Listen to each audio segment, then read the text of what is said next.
Elysium. I don't really know what this game is at all. I've never seen gameplay of it. All I know is you apparently like decide your own story, something like that, and it's supposed to be a good game or like a creative game or something. Anything about it? Streamer mode on. Okay, wow, we actually won't get copyrighted. Let me just take a look at these controls. Interact. Seems more like a PC type of game. I don't know. Left hand item, right hand item. You know, whatever. There's probably a tutorial. Let's just go in.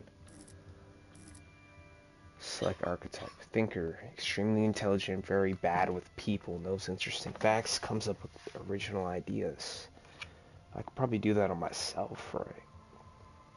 I don't really need someone else to come up with original ideas. Very psychological, a magnetic personality, but unstable, might begin to lose his mind. Interesting.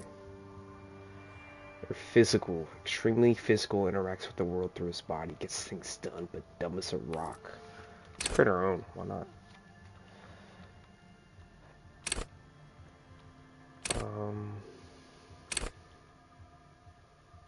Intellect, raw brain power, how smart are you?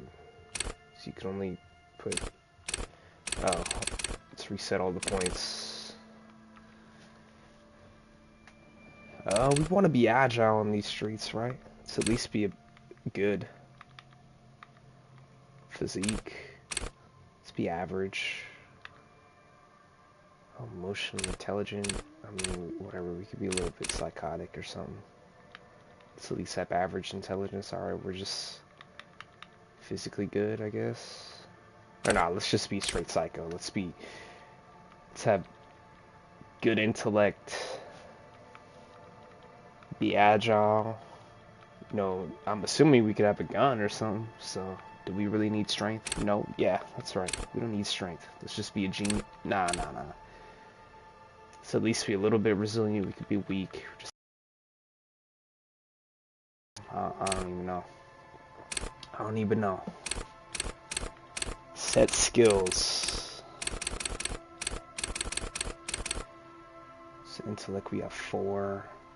Wield raw intellectual power, reduce the world. Call upon your knowledge, produce fascinating trivia.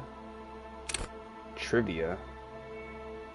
I don't really understand how that's useful. Persuasion. Play the actor, lie, and detect lies. I feel like that would be pretty good, because I don't really understand what people would lie about. So...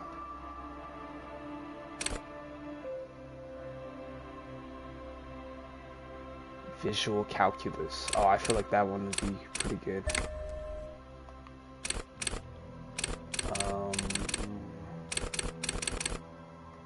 Oh, we can only confirm one? We can only use one. Okay. So what are these? Ready, aim, fire. See, hear, and smell everything.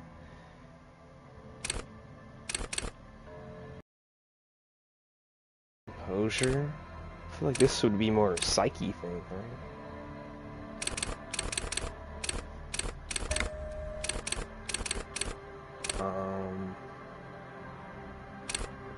Let's get this. Untouchable? I mean, that sounds good, right? Reaction speed. Nobody's gonna be able to touch us. We're like the Flash out there. Come on. The Furies are at home in the mirror. It is their address. Even the clearest water, if deep enough, can drown. I like this. Create your own, like, build. There is nothing. Only warm, primordial blackness. Your conscious ferments in it. No larger than a single grain of malt. You don't have to do anything anymore. Ancient reptilian brain. Ever. Never, ever. Simply keep on existing. Never, ever, ever. An inordinate amount of time passes. It is utterly void of struggle. No ex-wives are contained within it. Give me some You more. got it, sweet brother. Nothing upon nothing upon nothing. I know you do, baby. Oh, I I didn't mean to say know. that. What the hell is going on? Coming right up, sir. Smooth passage. Do you Let's go. really?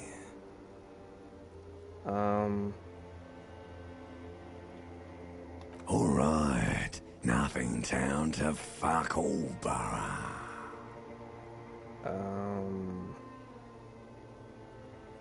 I don't even know if this shit matters, but... Alright, whatever. Great choice, Elder One. It has always been like this, and it always will.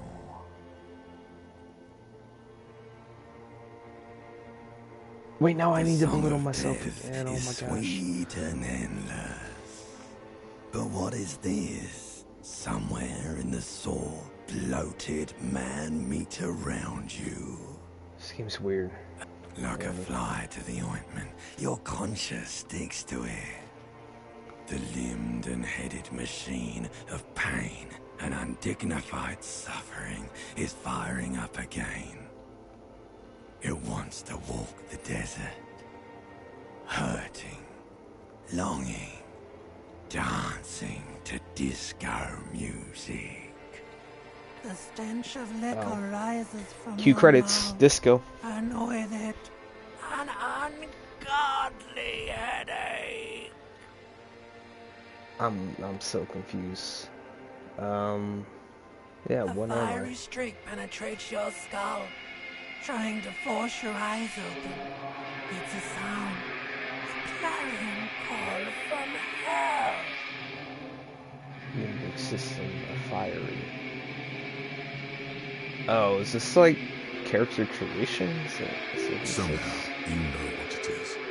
A Caprice Canema motor carriage. What the hell's going on? Oh. I was about to say, I swear you like walk around and stuff. It's not like... Alright. Nice bulge. Damn, look at our face. What the hell's up with that shit? Alright. Can move around. Can I pick up this bottle?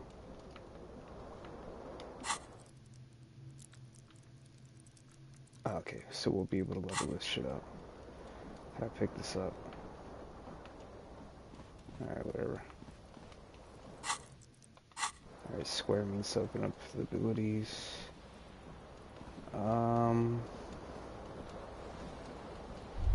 Maybe taking a bath would be good.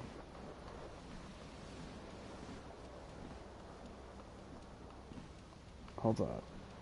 Alright. It's actually wasting time, so... targeting interactables.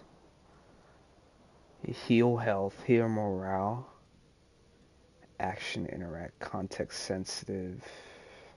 Okay. Yeah, let's get a shirt.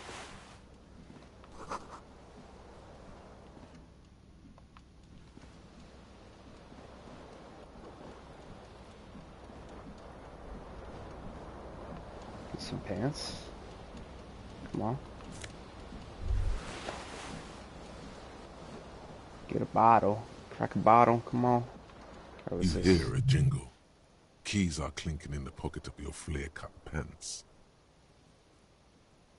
It says, whirling in rags, on the aluminium keyring. There is a single key on the ring. The number 1 is etched on it. It should open the door. Okay, sweet, we can get out of here. But... bottle's empty.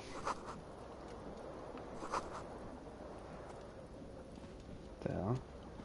Why would someone do This that? fan has 2 chain pull switches. One ends in a tiny fan, the other in a light bulb. A truly horrific necktie has somehow attached itself to one of the blades.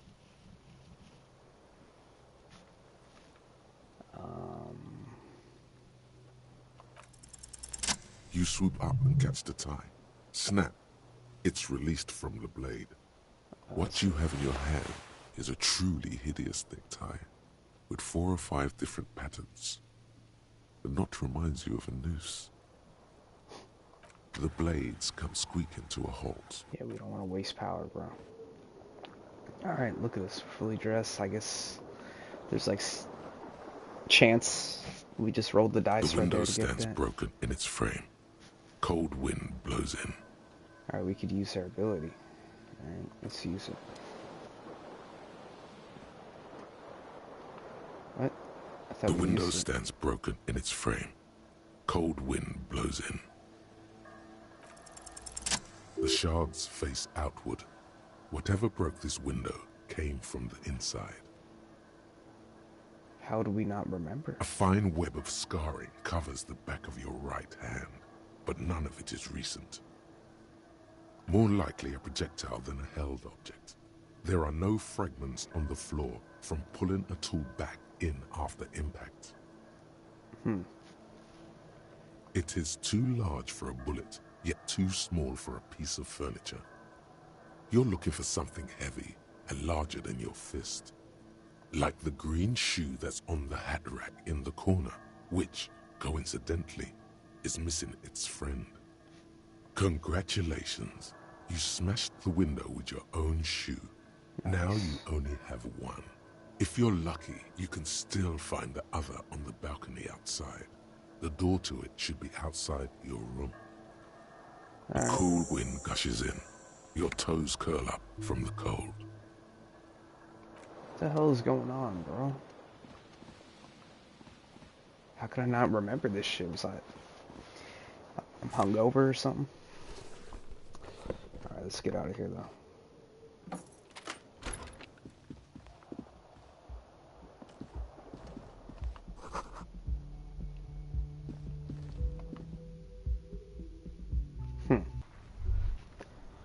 Alright, should be out here, yeah. Alright, at least we're dressed now. Let's see the There window they first. both are. 2 identical shoes, both copiously green and indiscriminately snakeskin, reunited on your feet. Like 2 baby crocodiles. Alright, how Go do they ahead. fit? Just as long as you don't discard those crocodile babies. Okay.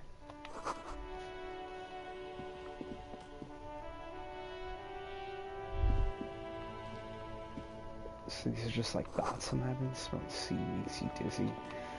Okay, so I guess I kind of understand some of the abilities, like having like thoughts and stuff.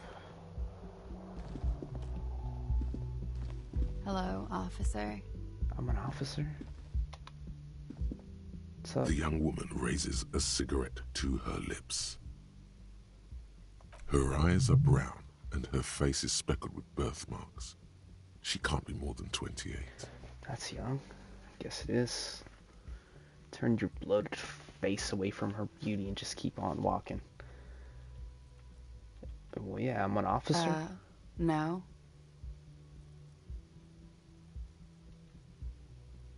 No, why'd Because you you're call a me police officer, sir. Oh. Alright, let's just act cool. Let's be a little bit funny. I'm not. Unless you've been shitting us all this time. You've been here for 3 days. On official police business, no less. Couldn't say. In truth, so far, mostly drinking. Huh. Nah, it's like 3%. Could it be because of the drinking? She hasn't had time to put her makeup on. This is her morning cigarette. She looks tired, her beauty waning faster than it ought to at her age.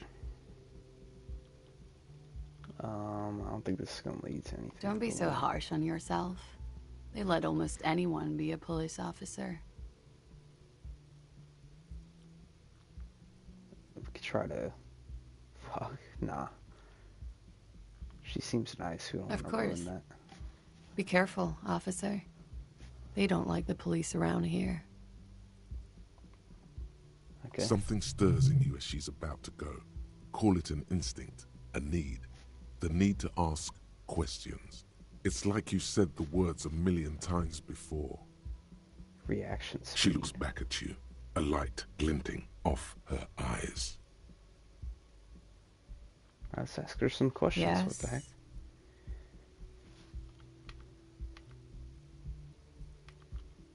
Alright, let's There ask was her. the usual ruckus. Loud disco music. Yeah, makes sense. Disco Elysium. Did I have visitors? I couldn't say. It's impossible to hear people speaking from over here. Oh, yes. Various artists. Ostentatious orchestration prime among them. Oh, that. Yeah. Whoa. The less said about OO, the better. What? Oh, were huge where I come Uh-oh. from. I was They're a very young band? then, of course. Like 7. Life gets hard, but we go on. I don't know about that. At around 2 o'clock, disco stopped, and there was a change of pace. A slow, sad song started playing, like organ music on repeat. That went on for quite a while. Some of the time, you were yelling along to it. Nah, why would we say we heard enough? Nah, we want to hear more. That it doesn't matter anymore and that we're alone now. It was difficult to tell. The song itself was very quiet and soft, but you sounded like a winded boar, sir. It was hard to understand what you were singing on top of it. Huh. Alright, then what Then you happened? started screaming and trashed the place. No, it didn't sound like there was a fight. It sounded like someone was trashing their room. A window was smashed. The tape player, probably. The song stopped. And furniture, too. A real destructathon. Wait, I was how would you know I screaming. was past that? Then I think Probably because I was you quiet. passed out. Okay.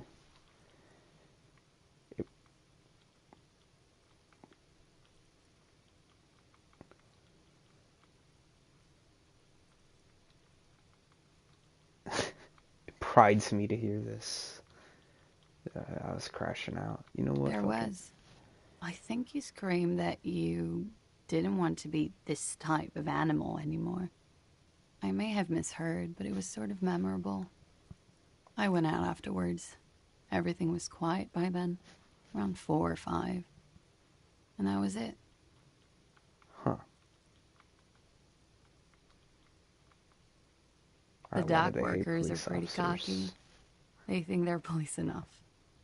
At least here on the coast. I can't say about the rest of the city. What year is It's it? 51. 1951. The current century?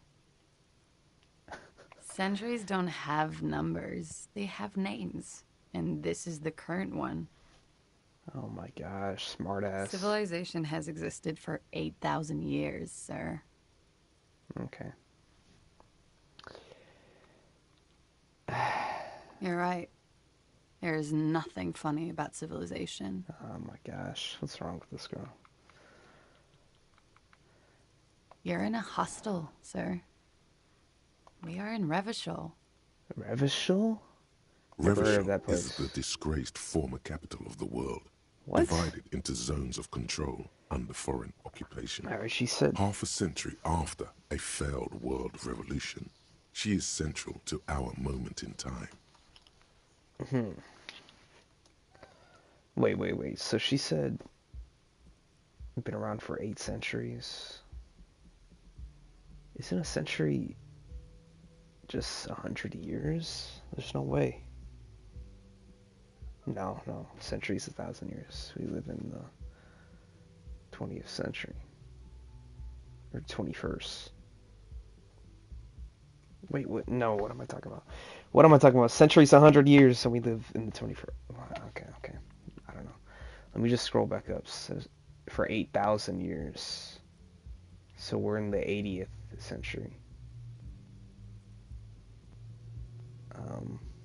Okay, so this is like in the future. This don't seem in the future at all. What the heck?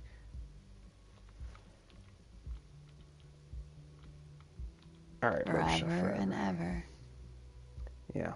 And ever, out of the corner of your eye, you see the hair on the back of your hand standing on end. It feels as though low-grade lightning is coursing through you. You must be hypersensitive from the hangover. Alright. Glad to have been of assistance. Thank you. Earned a decent amount, I guess.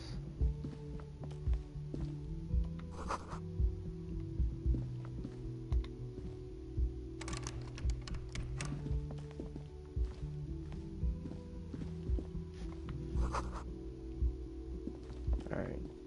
How do we check our little journal?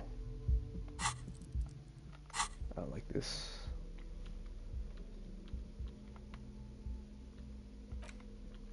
Oh, these things give us boost. Heals ridiculously high. Inland Empire.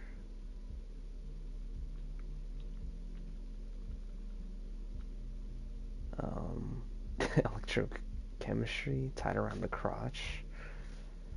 Why does that matter? Our pink and squeeze. Alright. Oh, we need a better fit. Bullets. Alright, so we will have guns. That's why we don't need that strength. What's that? Strange. We don't belong here. How do I go down? What the hell? I want to go down. Oh, I forgot you gotta like select everything. Alright, there we go. Got some workers down here. Woman in a wheelchair. And this place is like a dump. Start singing.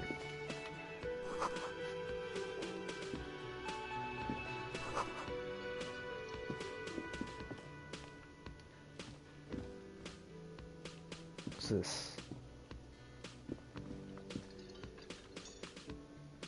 Could we have some coffee or something? It's a fire extinguisher? Why would we want this? It's healing.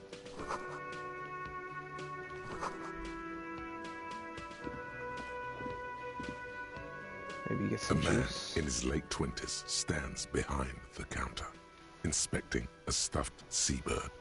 As you approach, he gives What you the a hell? I sideways just realized glance, he has a bird right then there. looks down again. I didn't even notice that. That was disdain in his eyes. Even now he's purposely ignoring you.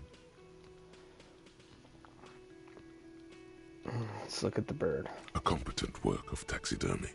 The white and brown seabird lies among piles of coasters and drying mugs. One of its wings broken. The man is trying to mend it. Looks like the bird was ripped off the shield that was used to mount it, most likely on a wall. This is the Great Skua. The seabird is the symbol for the discovery of the Insulindian Isola, the part of the world you are in right now. The small steel tag says as much. The Great Skua. Stekoari's Skua. Alright, let's act like we're interested. Maybe get him in a good mood. Look, your buddy is over there. Why don't you go and talk to him, okay?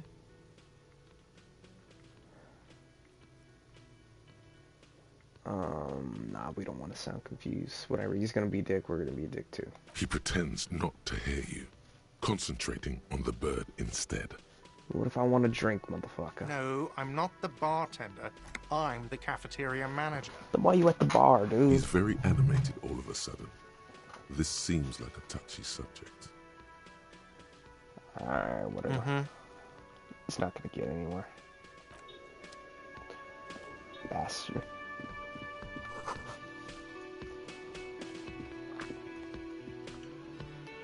Is this gaming? It's a pinball machine. Never seen one with switches like that, levers like that. Hello, sweetie.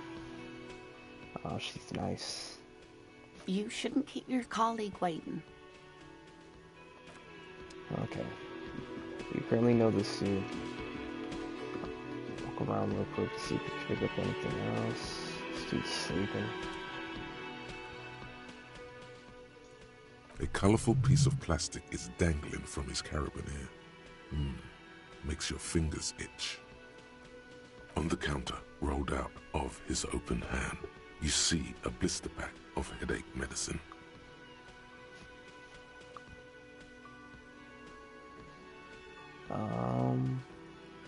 It's a dock worker's ID, doubling as a shift card and a job permit. A young, able-bodied man stares back at you from the photo. Santiago S. John. Do we really need that shit? I'm gonna just The man swipe his does not pills. mind.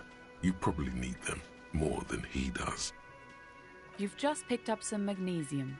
This item is stored in the bottom left corner of the screen above your character portrait. Use magnesium to heal your morale if you have morale damage. I mean, I can steal his ID, but I don't really know what I'd use it for. So I'm gonna just leave it. Hopefully he's back here, and maybe if we need it in the future, we can get it.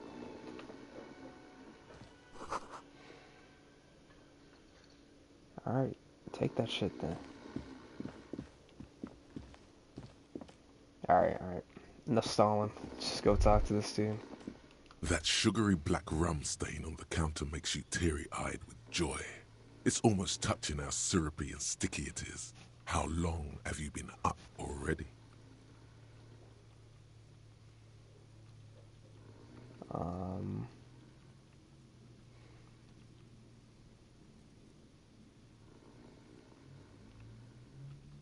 Pretty long. Attaboy. It's coming back to him. You had your mesolimbic reward pathway worried there, not thinking about drinking all that time. It was like you weren't yourself.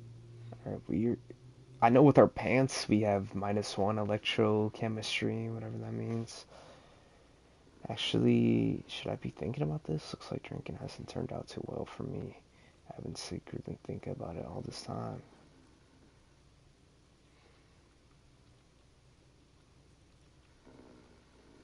Yeah, I mean, let's get the morning Forget about rolling. the bar. Or don't forget about it. You should totally try to get a drink there too.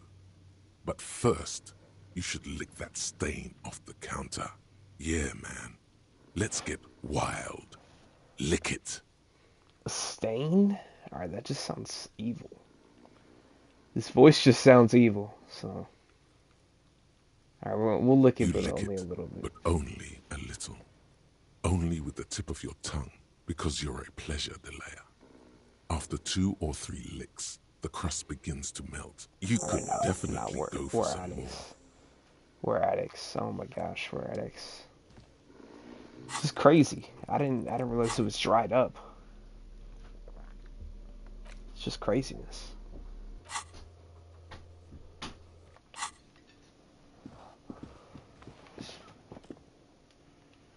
Alright, we talk to this soon. Alright, there we go. A bespectacled man in an orange bomber jacket is tapping his foot on the floor. Looks like he's waiting for someone. You. Okay. As you approach, he narrows his eyes and extends his hand in greeting. On the sleeve of his bomber jacket, as well as on its back, are enigmatic white rectangles. Why would we not shake his hand? Shake his hand, man. Hello. I'm Kim Kitsuragi, Lieutenant, Precinct 57. You must be from the 41st. You realize he's waiting for your name. Let's make a name up. Concentration makes you squint your eyes. Your name should be deep gold and orange, like a forest fire looming on the horizon, but mixed with the stench of liquor rising from your breath. You're 2 steps closer to it, but there are still many to go.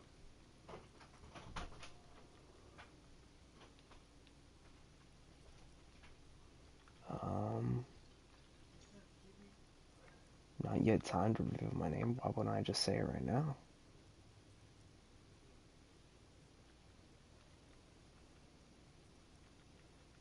Okay, then. It looks like we had a little scheduling error on Sunday. Saturday too, actually. Have you had time to talk to the manager here? What he means is, he has been trying to meet up with you for 2 days, but you have been otherwise occupied. Oh, okay. Oh, okay, so I see how some of the abilities would work. See, it says success there, so that means we're smart enough to get this information.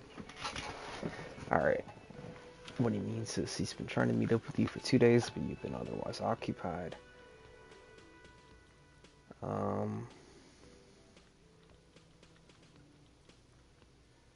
Yeah, just talk to him. If you don't mind, we should talk to him again. Ask him for a rundown of the area. Now that I'm here as well. I understand the scene is out back, right? That's a crime scene, huh? It also wouldn't hurt to assure him the police are finally here. In full force, I mean. Have you mapped out the initial interviews? Yeah, I've done that, bro. Or nah, let's be truthful. I haven't. We'll have time for that after we take a look at the coroner's case. Yeah. Let's at least be Have you honest about removed that. the dead body from the tree?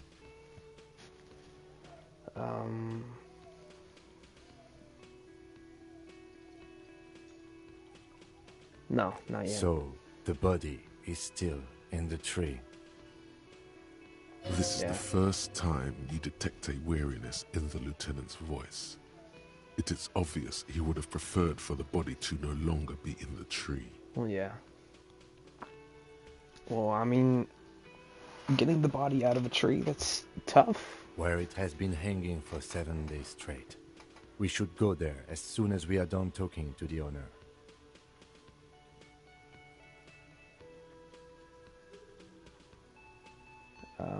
After you, let's go. officer. If you're about to embark on an investigation, shouldn't you have a badge? You mean you don't have a badge?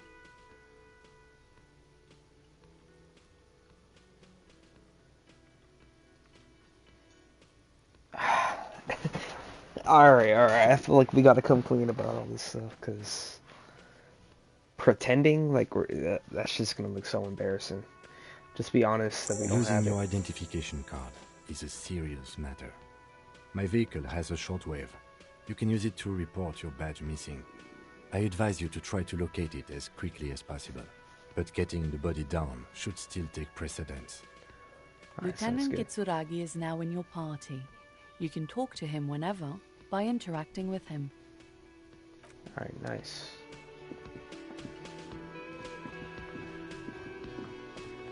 Alright, let's talk to this motherfucker. The man with the unimpressive beard notices you approaching. He drops the ledger he was holding and turns to the lieutenant. Mr. Gart, right? You run this place. Yes. I am Kim Kitsuragi from Precinct 57. This is an inter-district investigation, so joining me from Precinct 41...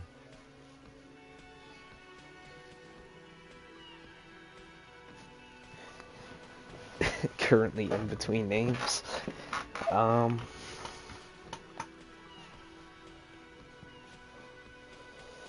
I have a drink? No, you cannot. Officer, I was thinking more along the lines of your name. Are you kidding me?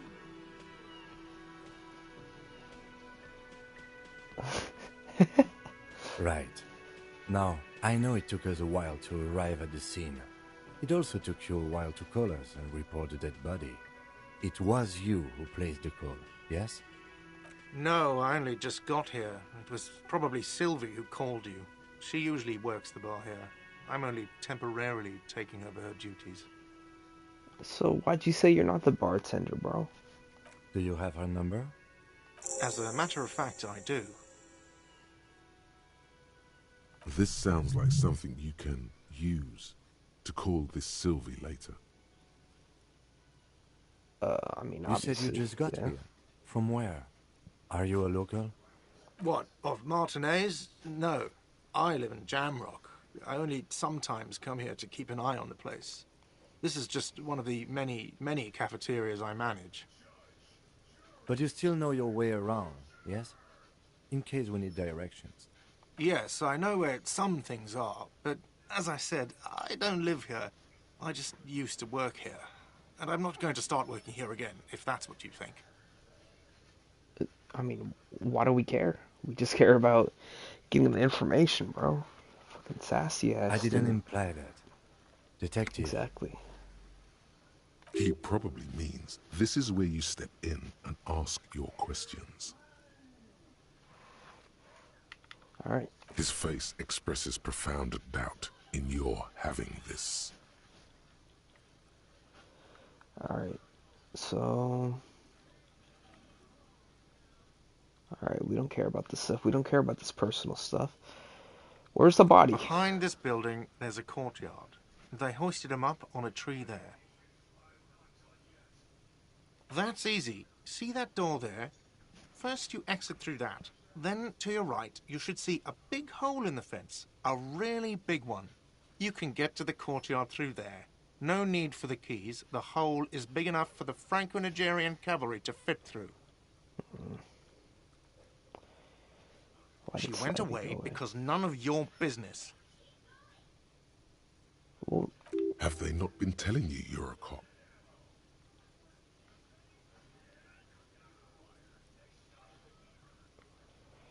I'm a cop. Okay, you got me. Yeah. She went away because of the dead body out back. And because I asked for her number. That's why Sylvie went away. I hope you appreciate that.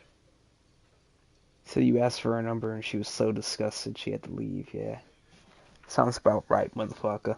Thank you.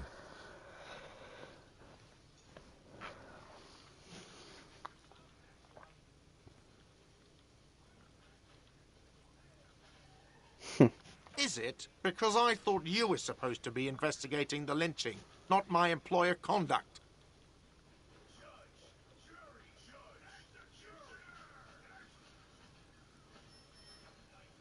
Good for you. Was there something else? I'd like to get back to what I was doing. Who killed him? I mean, he's not gonna know, right? I don't know who killed him. I'm not the police. That's your job. He doesn't know. He just said they hoisted him up on a tree. Who is this they? They means whoever murdered him. What are you, crazy? Of course I didn't kill him. The lieutenant turns the page in the little notebook he's been scribbling in. Why would I have a problem with you? You're a hero cop. Being Am I? sarcastic. Or did you ride in, take the body down, solve the murder, and not trash my hostel room? Oh.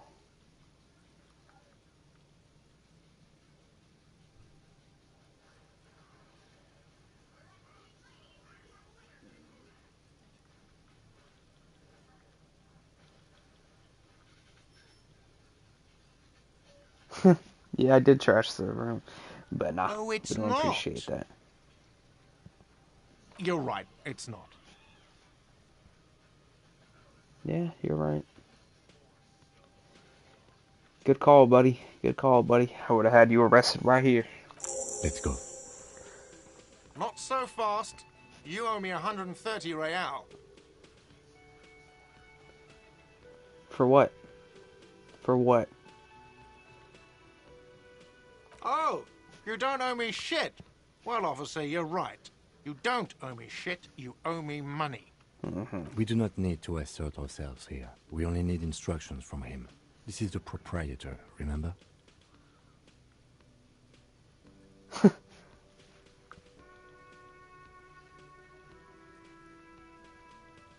You know, I get this all the time. Some hobo comes in here, or some backpacking arsehole off the boat. The next day, when they can't make their fees, they get aggressive. I just never thought I'd be in this shit with a cop. Please, just give me the money. For the room? Let's see. 3 nights at a tariff of 20 real comes to 60 real. Then there's the window you annihilated. The hole in the window was the first thing I saw when I came to work. So don't try to tell me you didn't. That will be 40 real in damages. Then Another thing you've annihilated is half the bar. You've run a tab of 30 real. Actually more, but we'll round it down to 30 for your hard work maintaining the stability and order of Revachol. That's 60 plus 40 plus 30 equals 130 real. And yes, real is still money. You can't arrest me. I haven't done anything.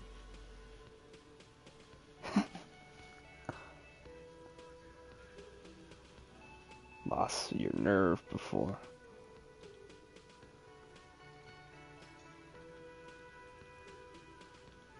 I don't really need you to say anything. I just need the money. What are you, brain damaged?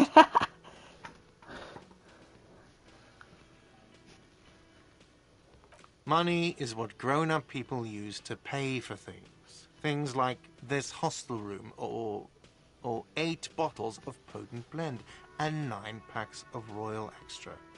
We use it for everything, really. Are you serious? From your work? I don't know. You can take bribes, I guess. I'm sorry. I don't think cops can take bribes. Some do take recompense, but only to survive. Huh. It's so matter-of-factly. What if I don't There's a have shuffle any? of nylon as Lieutenant Kitsuragi looks for something in the pockets of his orange bomber. I'm sorry, but he has to pay. I can't let him stay here any longer if he doesn't. If he doesn't have the money by tonight, then... Officer, maybe you're better off working this from home for now. You live in Jamrock, right? It's not that far away.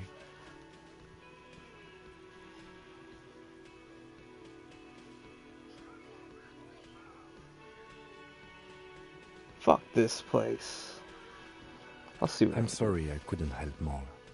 You should take this up with your station. I have a shortwave radio in my car, okay? We have to get this investigation started now. Good luck.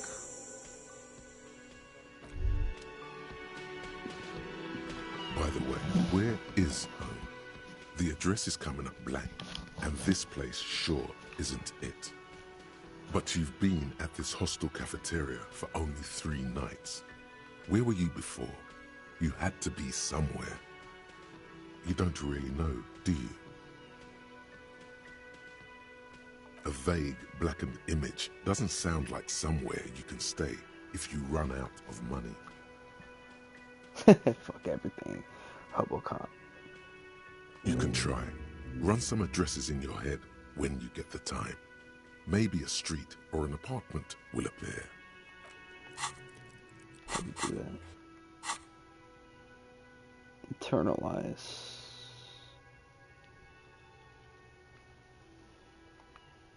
Wait, what?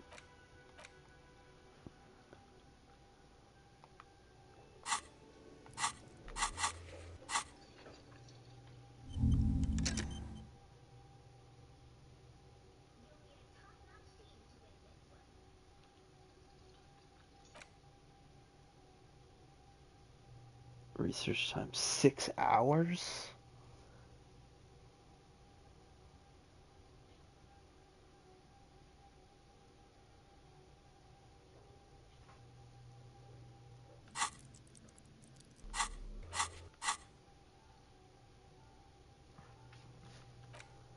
How do I,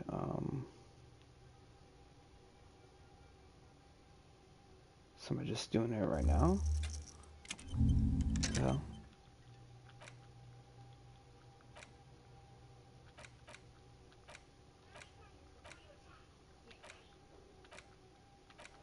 Oh, okay. I put this thought in. And, alright, I think we just go about our day now. And then this one, I guess we can only think one date at a time. Unlock. I don't know. Whatever. We'll just leave it. Alright, so let's go investigate the body, right?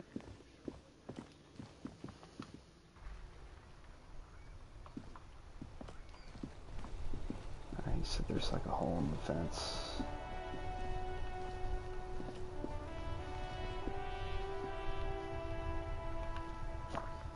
The Let's talk to RCM this in person. Martinez. What can I help you with? Of I have course. some questions. What can I help you with? Of course. Where to? It's up in... Looking for Oh, a dead that. body. That's right there, in the yard. She's relieved someone has come for it, finally. Even all the way over here, there's a drop of death in the spring air. I can smell it. There's the pier, the Cape Side apartment buildings, some more tenements. Not a lot, really. The harbor gates, some kind of commotion, I think. I don't follow the local politics. A fleet store, too. Some shops and a bridge. The canal bridge leads to the coast, but it's broken, I think. Some kind of accident, probably. Just coast. There's a little fishing village there, and a fish market. But that got closed down ages ago. It's just water. No, actually, I think they call it the Martinez Inlet. There are some islands in the bay, but they're hard to reach.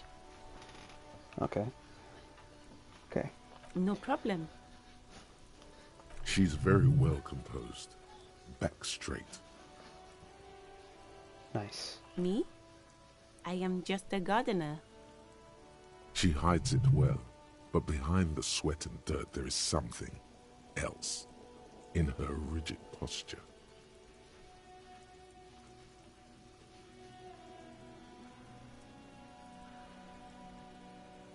I am working. Working on what? Oh, I it's have a sitting there. greenhouse in the yard there. I've been trying to get some work done. The smell. Well, as you already know, there's a corpse there, hanging from a tree. It smells pretty bad, Yeah. so I have to take breaks. Don't Not bad. worry, miss. We are here to clean it up. You can get to work soon. Thank you. My head is about to explode. Salts? Ammonium salts. Perhaps useful for later. Of course. I won't hold you back. If there's a corpse, then you're going to need those gloves for the autopsy.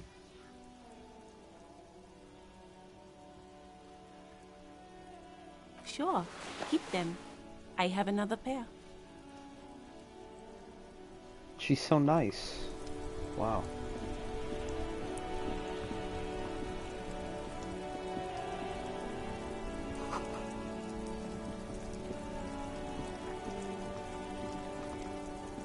Yeah, this is in the future. Look at the cars. Before you stands a motor carriage. The bodywork is covered in blue and white livery, Is this his bearing car? the number 57. Vapor emanates from the large engine on the back of the vehicle. It hasn't had time to cool off yet. This must be the infernal machine that tore you from oblivion. The Caprice Kinema motor carriage. Oh, this is my car. What the heck? In the cabin, you are welcomed by a set of steering levers, a radio microphone on a hook, a pull-out toolbox under the seat, and the soft glow of the fuel preheater gauge. A scent of leatherwork and heavy fuel oils washes over you.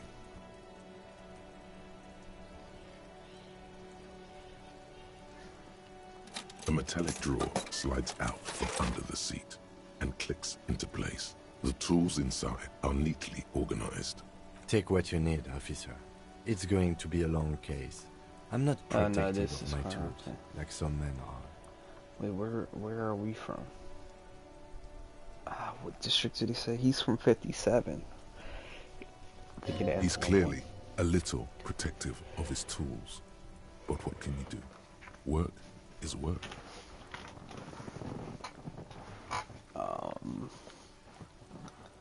It's take the robust, flashlight. weatherproof, and well-made. Police issue, blue. Lets you see things in the dark you would otherwise miss. Let's get the The chain handles going. are long and sleek. Snap, snap, go the cutters in your...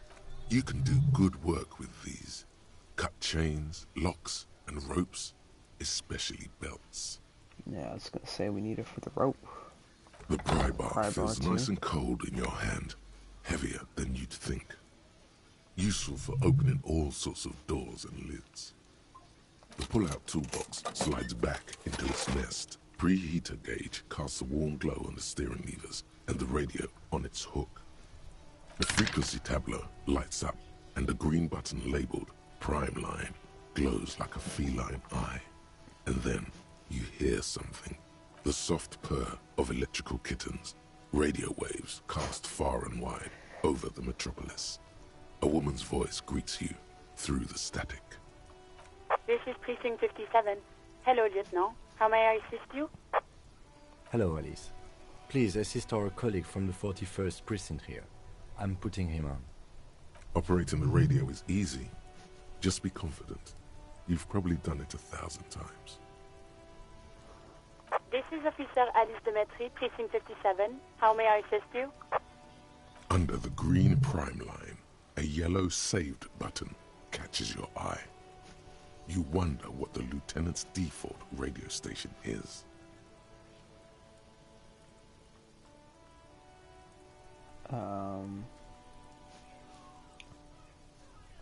Of course. What is the number, officer? Yes, hold on. Her number is 005 1944. Received. Hold on, officer. Oh, what the hell?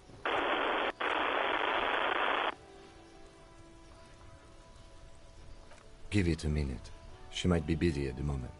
Takes a bit to get to the phone. Officer, I have Sylvie Malaika on the line for you. Yes, hello?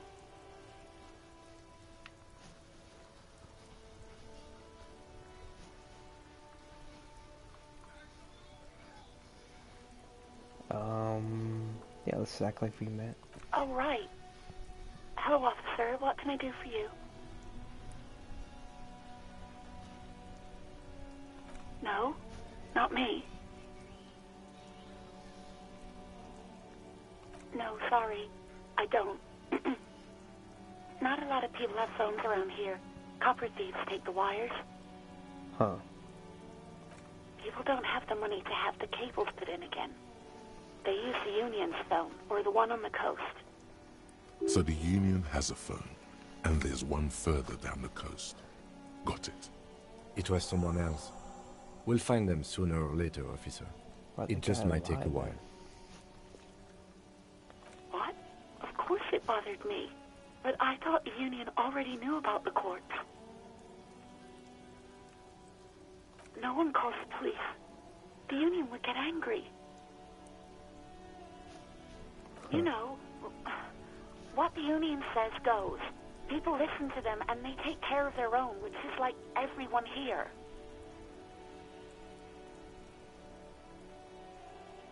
Let's ask him. Legally, no. In reality, yes. Martinez is de facto policed by the Dock Workers Union.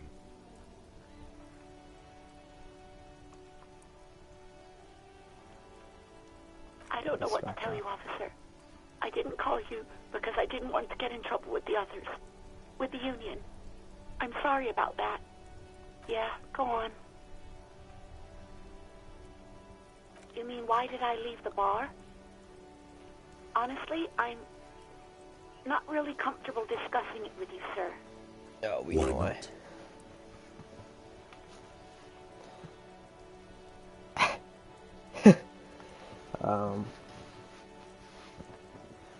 Isn't she gonna be creeped out that we even know this? But whatever. What? No, why would you even think that?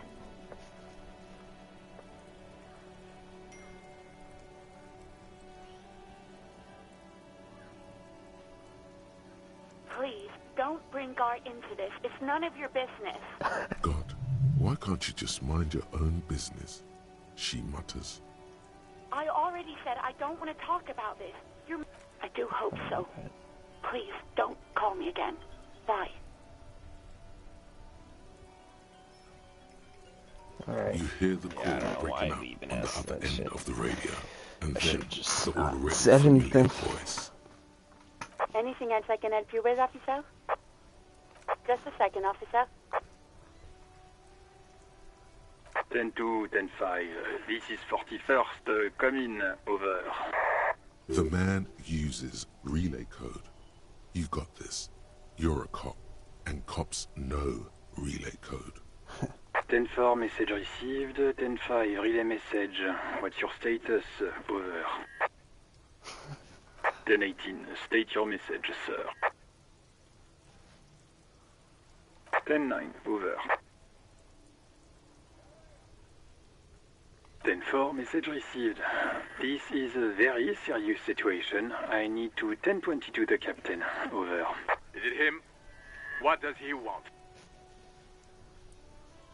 Says he lost his badge and needs to report it. He what?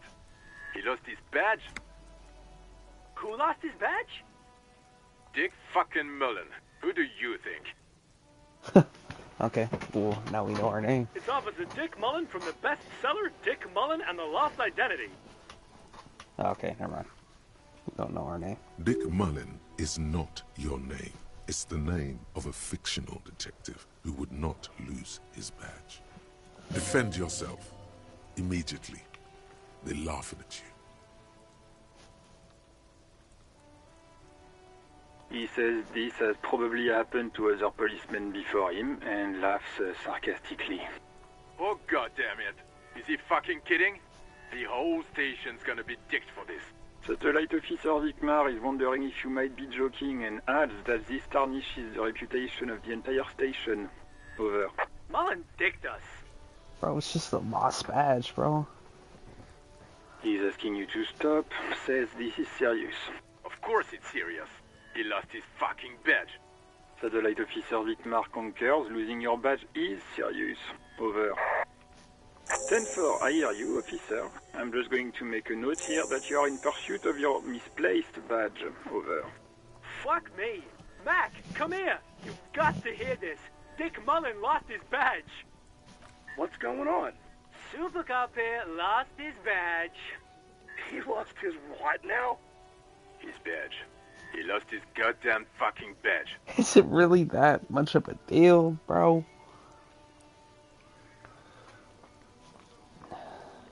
He asks you to please stop saying he lost his badge.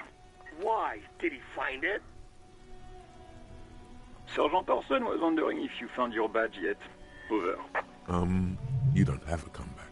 Sorry. It's hard to think like this. He's not replying. Looks like he's still looking for it. 10-9, come again. I didn't get that. Over. New heights even for Captain Sober. Ask him. Ask him if he's lost his gun, too.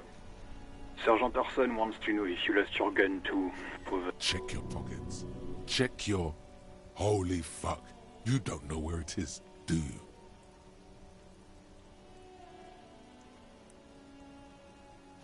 Okay, it's gone. Your gun is most definitely gone. Oh my 10-9, gosh. come in, officer. Did you get my question? We were wondering about your gun. Over. Nah, of course I didn't lose my gun, bro. Lying over the phone, it's easy. Just say it like it's the truth. And then it becomes it. He says he didn't. Thank God for that. That would have been a nightmare. I don't even want to imagine the poor prick who has to relay that kind of news to the captain. Losing his badge is bad enough. Tell him to find it, and fast. We can't have some gangbanger running around with it. We're all glad to hear you've not lost your gun, officer. You need further assistance. Over.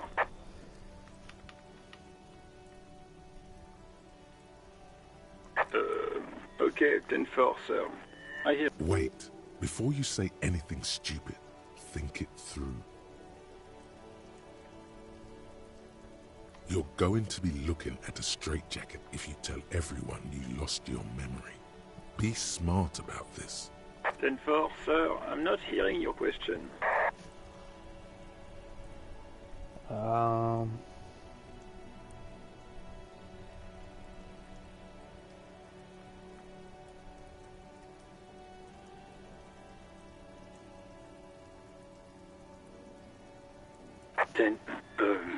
Excuse me, sir. Over. No, sir, I haven't. You're not really keen on mentioning your home life, so I've always assumed things weren't that good on that front. Over.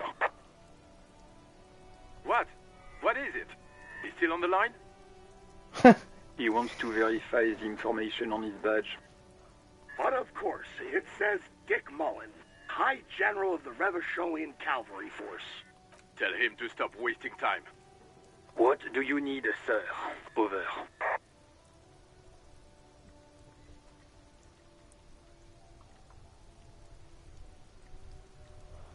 We even try doing this shit. Nah, whatever. Understood, sir. Over. Roger that. 10-10. Over and out. Alright. Fuck. I guess in this dystopian future, this shit, it's really serious. We cannot have our badge missing. Just can't.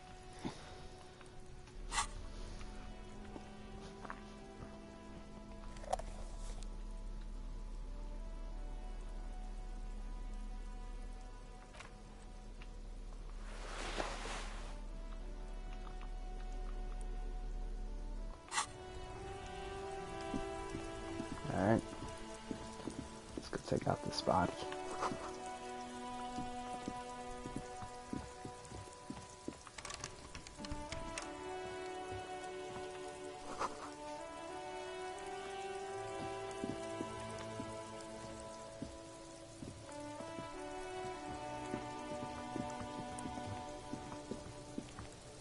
Damn, it's raining. She can still smell it. What are you doing there, kid? Kuno's got this. If there ever was such a thing as an ugly kid, then this is it. Oh, yeah, he is He's ugly. almost exquisite in his ugliness, like a gremlin. Oh yeah, nappa comfy, Kuno. Right in the dick, Kuno. Get him right in the dick. It's loving in the dick. The boy is sweating profusely. His eyes are like two black holes and his jaw is twitching as if trying to break free from the empire of his body. The heck? Stop throwing slurs on my crime Talk, pig. scene. Shit's coming up strong. Throwing rocks. Shit coming up strong. That sounds good. Joyous. You should hang out with this kid and see what that juicy shit is all about. What? I mean drugs. The kid's on drugs. Is he really on drugs? You sure? Yeah, Kuno. Ride the lightning, Kuno. Kuno's riding at sea. The rake, Kuno. You should throw the rake at him, Kuno. The fuck does Kuno know what a rake is? Kuno's not a gardener. Alright, entertain the Kuno. Show me what you got. What you got there? What you got, huh? Show me what you got. The kid moves his hands like a basketball player dribbling fast.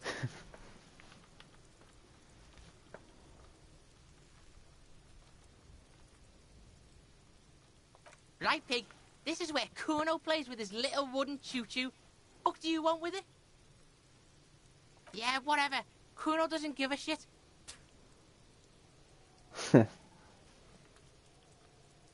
Kuno's Kuno, pig. It's always Kuno, never I. Clearly the kid's using the third-person perspective as a shield.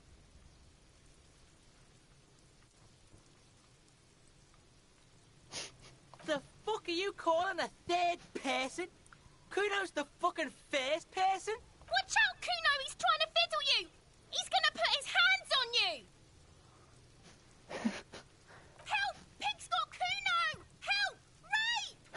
the fuck? Help! He's got the Kuno, help! Everyone can hear. You need to get the hell out of here before. Whatever. Yeah? Get out of here before the Kuno beats the shit. Yeah, that's right. Drag your fat ass out of here, fat boy, before Kuno fucks you. Bang! Got fucked by the Kuno. We alright? You wanna get fucked? Oh, hell no. Beat up the stand, This kid. trash container is locked. The sliding lid has a padlock that says, whirling in rags. Just a trash container. There is no such thing. Your fingers start to itch just looking at that padlock. We could try using a pry bar, the one you took from my motor carriage, or we could ask for a key from the manager of the Whirling in Rags. He probably has one. He might also have information. This is better than the pry bar idea. Yeah, it's true.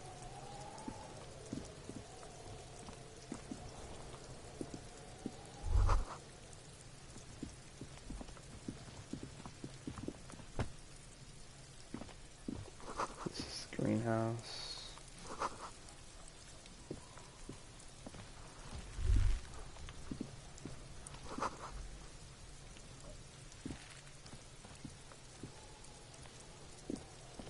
How are we gonna cut this body down? Could ask him. Fuck does Kuno care?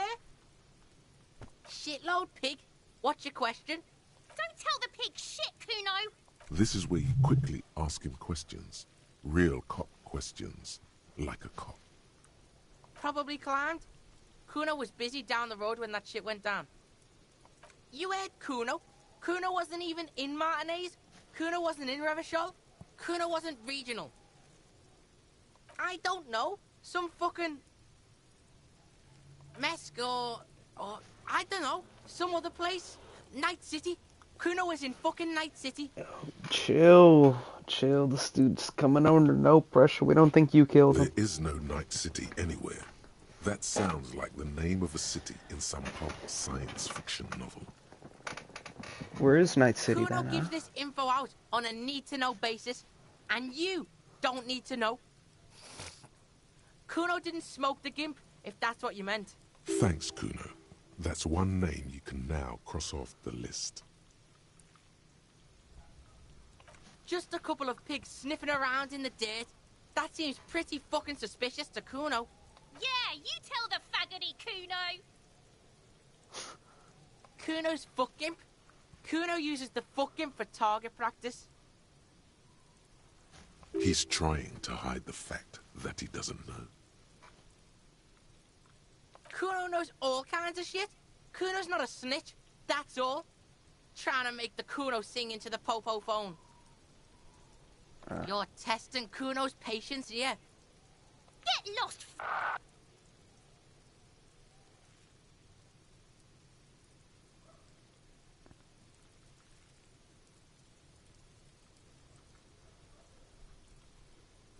Kuno doesn't fucking care. How are we gonna take this shit down, though? Let's ask him. Yes?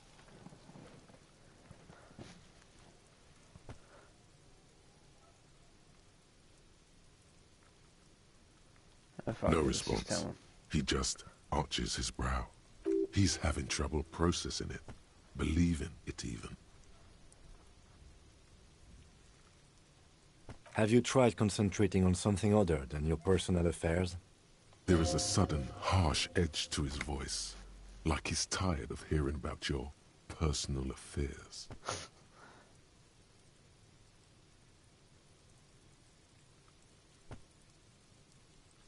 Really? You look fine to me.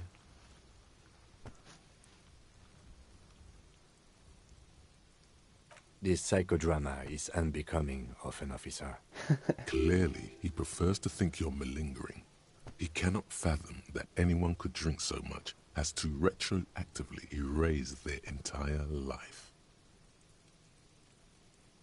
Then you should consider seeking medical attention.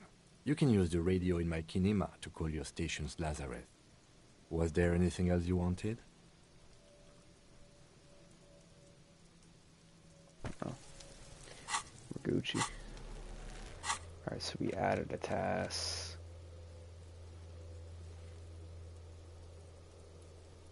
Yeah, they're not gonna... After calling them, they're not gonna help me out. Alright, so we've learned a few more things. Actually, we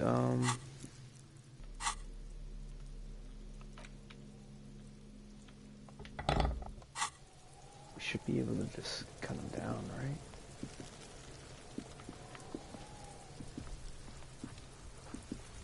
Or not.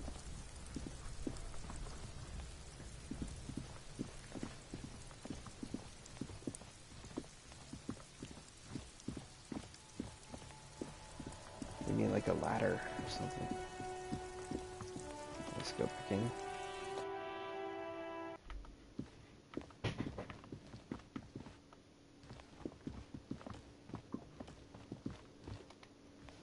Can I help you? Mine? No, it belongs to the Whirling in Rags. Thank you for clearing that up. Why do you keep the container locked? Why? To keep the hobos and drunks out. That's why. And the neighbors too. They put their trash there and they don't pay for the garbage company. I thought as much. And are you the only party with access to the trash container? Well, yes. Us and the garbage disposal company. It seems a little callous, doesn't it? Something stirs in you. It's common sense. Okay then. Maybe you're callous yourself. What do you need them for? It concerns the case. Please cooperate. Just bring them back once you're done, please.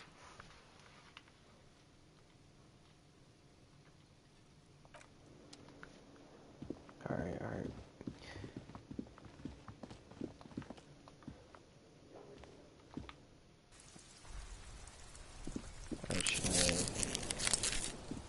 Alright, just healed my morale. It's only got one, so why not? Alright, so let's open this up.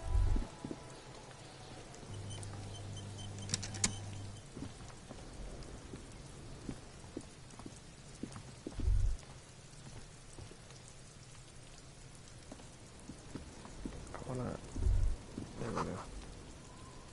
Okay. Yeah, we already knew that. This trash container is locked. The sliding lid has a padlock that says, Whirling in Rags. With a well-oiled crack, the lock pops open. It should now be possible to simply raise the lid. Don't. Maybe you shouldn't. No. The smell of rotten food rises to greet you. You see soggy cartons, dirty rags, and organic waste. Ew. We're just in time. This hasn't been emptied for over a week. Among the threadbare kitchen towels, something catches your eye. A pair of denim trousers. As the legs of the slime-covered jeans begin to unspool from the garbage, a rank corpse smell fills the air. The victim's clothes? Cadaverine odor is faint. If these belong to the deceased, they were removed when he was still in the early stages of decay. Drop them in here, officer. Guitar marked blue jeans. Pockets empty or emptied. He wore them with a belt, too. A white belt. The loops appear stretched, but... Damn, he knows all the about belt is missing. That's it. Do you see anything else in there? I have another bag here. Something slimy catches your eye.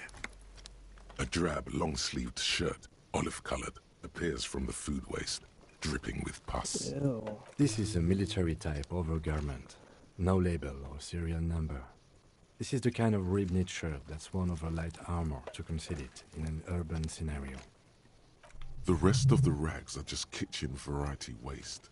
A yellow old mug that catches your eye. But other than that... All right.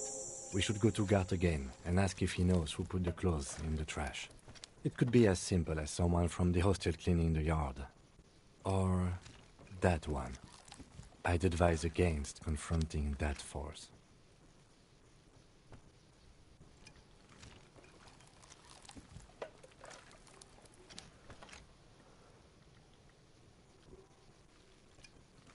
The lieutenant nods, then looks back into the trash container. You see milk, an egg rest with one broken egg in it, some pasta wrapper. You've done this before. The movements are recorded in your elbows, the methodology in your fingers. You're used to this. Dumpster diving? The hell? No, searching for evidence in the trash. A box falls into pieces in your hands. Batiste Soleil cereal. There are plastic pasta packages below, and turbo noodles. Nothing of note, however. You pick out a broken mug with an oddly racist depiction of the yellow man frolicking in saffron, only in its social sensibility. Mm-hmm. You've acquired an interactable item. Investigate this item further by going to the Interact tab in your inventory. Okay. The container sounds a muffled gong. That's one thing off the list.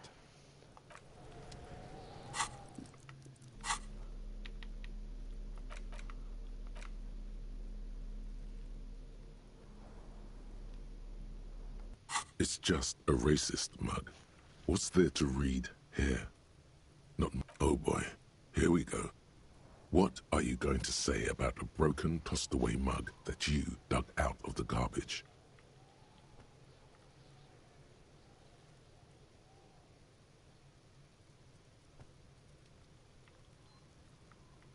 If you want to earn some change by guilting people, go for it.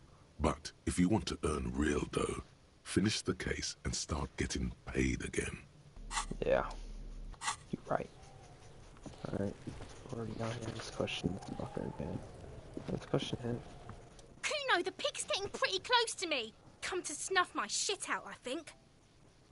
Looks like it's time for me to go, Kuno. Pig's come to take me in. I'm going away for a long, long time, Kuno.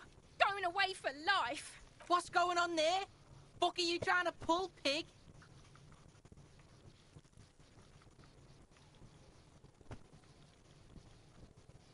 You don't want to fuck with me. I got my hands bloody. I'm not here, pig. You're not seeing this. You can still see the top of her hat from behind the fence. I mean, no shit.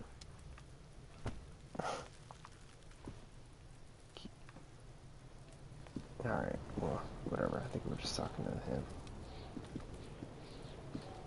Fuck does Kuno care? Yeah? The kingdom of Kuno? The fuck do you want with it? Look at that fucking shit! You're trying to get Kuno killed!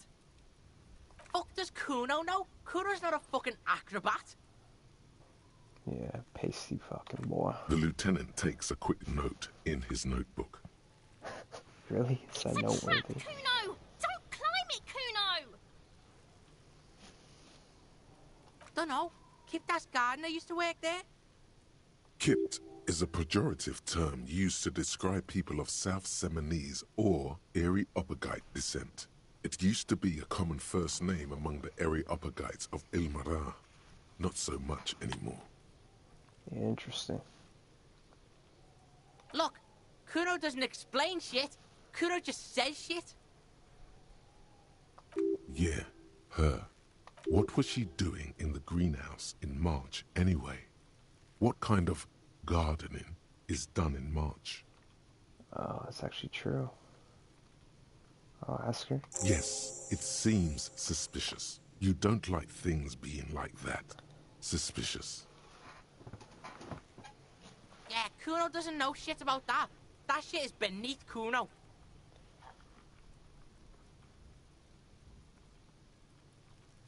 Shoot that shit at Kuno, dumpster diver.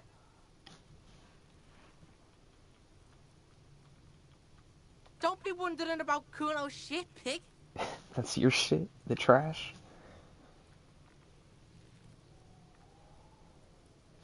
Yes, yes, absolutely, absolutely. Why the fuck are you telling this shit to Kuno? Yeah, whatever. Kuno doesn't give a shit.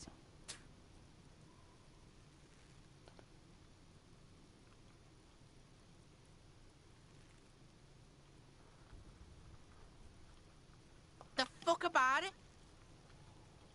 You're testing Kuno. Get lost! Whoa. Kuno doesn't. Okay, whatever. Dumbass kid.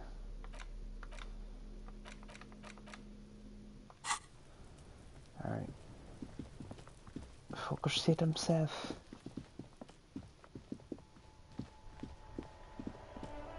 You lucky I don't get my Thor tie over here. Alright, let's ask her.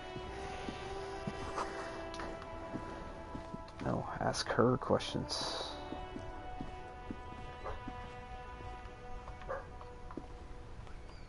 Hello again, officer. How are things? Well, this might be the last snow we get. At least I hope so. Snow has nutrients in it. Helps everything green up in the spring. At least that's what my grandma always told me. Really? I'd never heard that before. Isn't it just water? Yes, think about the cute grandma, not the weird snow.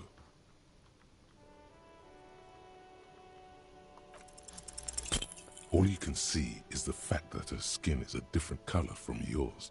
That's literally all. You're gonna black. have to run with that. What does that mean?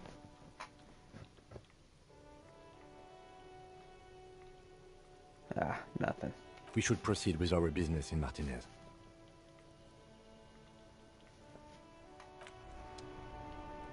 My bad. My bad. My bad, bro.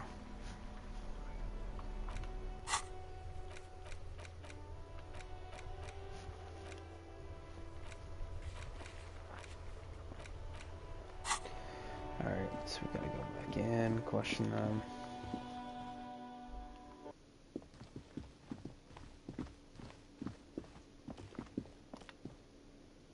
Can I help you? Thanks. I hope you found what you were looking for. How strange. I certainly didn't put them there.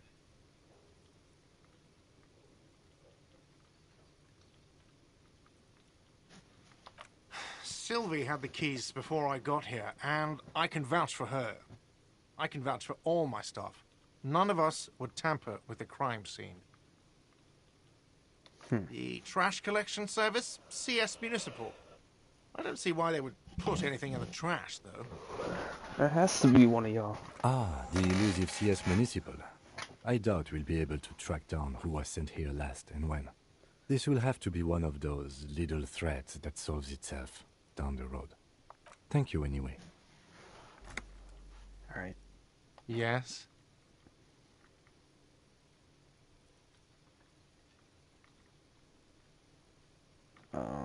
Okay. What thing?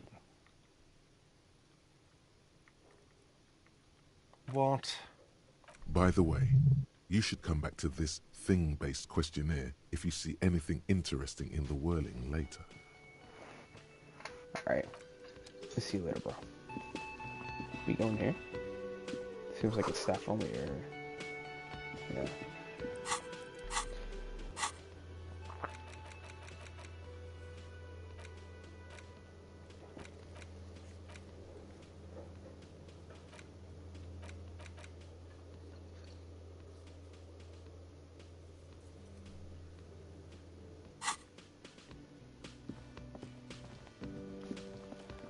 Inspect the body. I already tried to do that shit.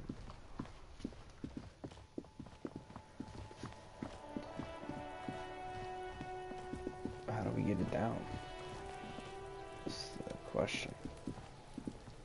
Oh.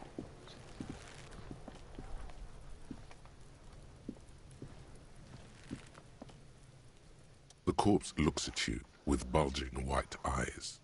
The face around them does not look human. It's swollen, and ready to burst.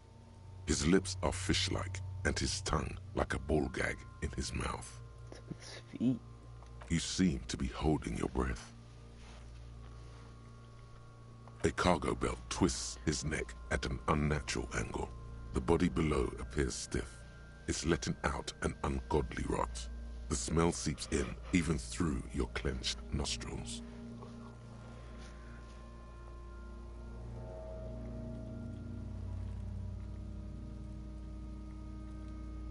Endurance, come on. The smell is repulsive. It pushes in from your mouth, more instant and more familiar than anything you'd expected. More fever than odor. It fills your mind, flushing you from legendary failure. Oh,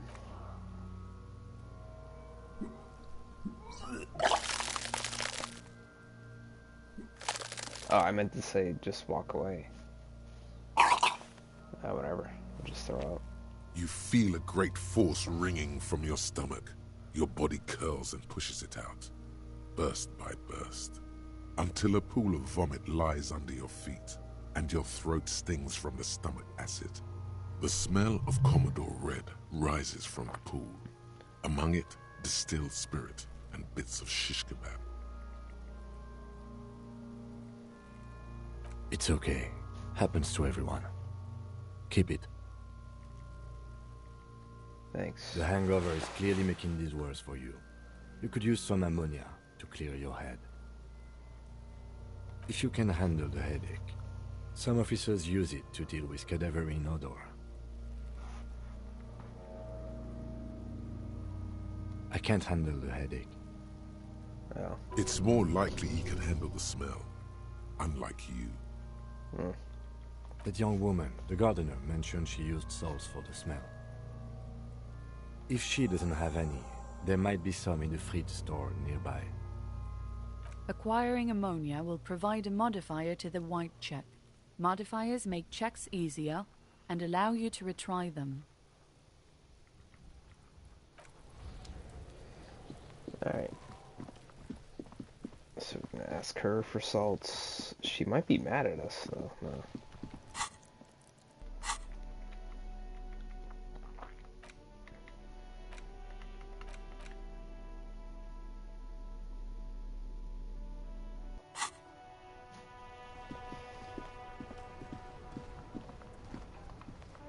Hello again, officer.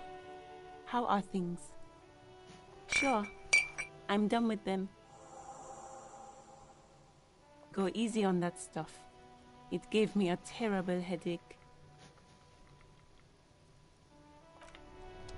Alright.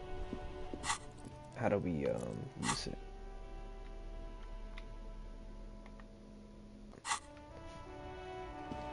Or is it just having it in my pocket? Is enough?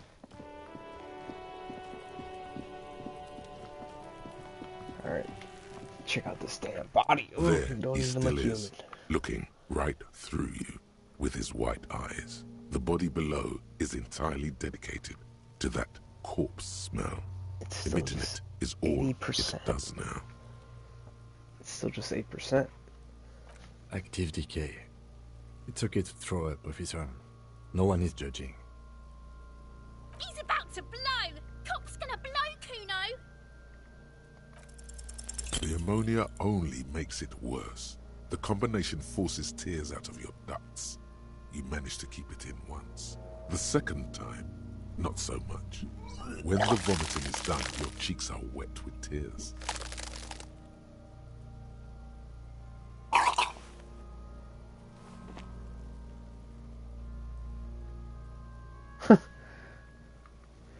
Nor does the wind right now. I've seen strong men turn themselves inside out for hours. You are facing tough odds here. Alcohol withdrawal makes it considerably harder.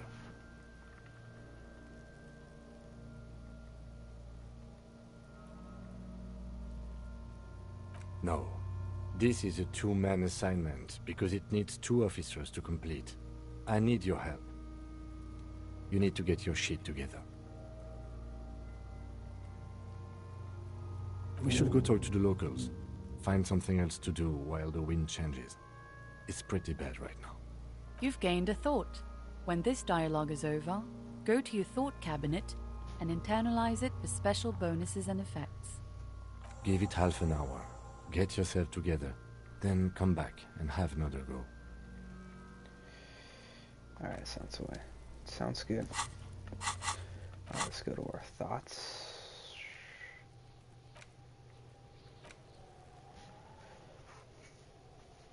Your shit is apart. It's rather unbecoming of a cop and a human being. It's supposed to be the opposite of that. Together, compressed.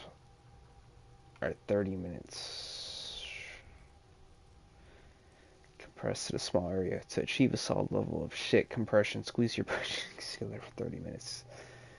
Okay. Oh, we could think about both these. Okay, well. Let's try to do something else then.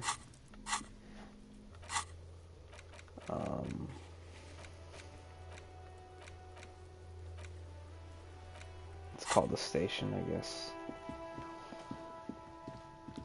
What else can we do? Put the clothes in the trash. I don't think we're gonna know that yet. Oh yeah, let's just check over here.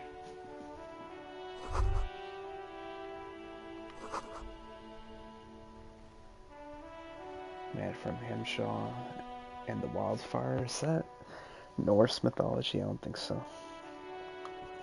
Heimdall. I'm thinking of Heimdall. What's up, little girl? Hello, sir. Step right in. The store is open. I am the law. Are you interested in a new and exciting book? Okay, sir. I'll try to answer any questions you have. I hope they're about books. My name is Annette, sir. My mum, her name is Plaisance. She owns the store. She's inside minding the register or organising the stock. Feel free to step in and browse our wares. Good saleswoman. Crime, romance, and bibliographies of famous people. I'm signalling that the store is open. Otherwise, people might not know. They'd miss out on the crime, romance, and biographies of famous people.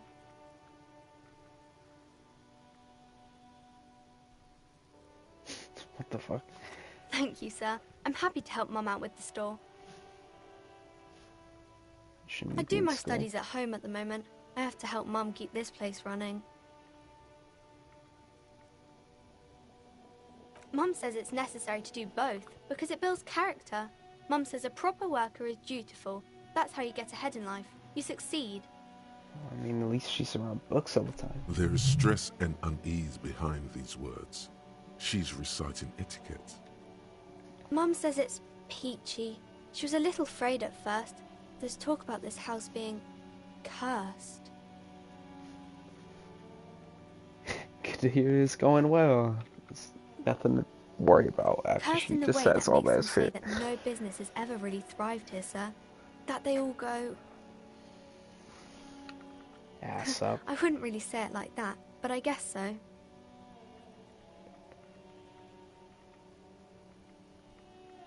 We can go into the bookstore and ask about the case, but I don't see much more to look into here. Yes. Please do also look at our wares inside. The postcards and board games are there, sir. Maybe I can tell you about some of our books instead. Oh, kings and queens and generals of old, or artists and writers, or Not musicians. really interested in those books, kinds of but people. I'll let her There's ramble usually on. something extraordinary about them. I think that's why people read them, to find the secrets of their fame. Seems like most people who read those books fail to get more famous from reading them.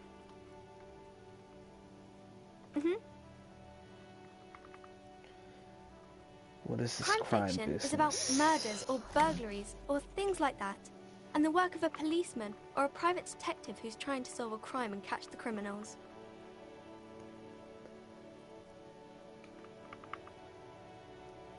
And it's kind of like a puzzle too. You can guess who the criminal is, or how the good guys are going to catch him. You don't look much like a policeman.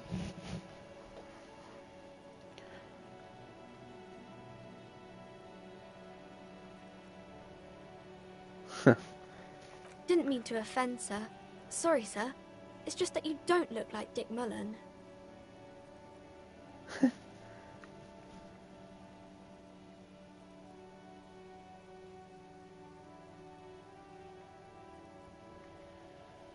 Head, yes. No, your mind. Yeah. Not head, child. Heads.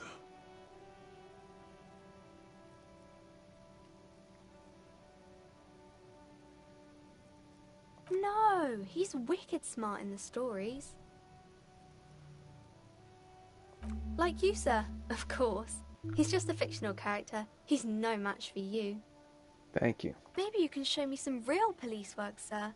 Like in the books. The girl keeps her hands folded, hidden. Why is that? What do you mean, sir?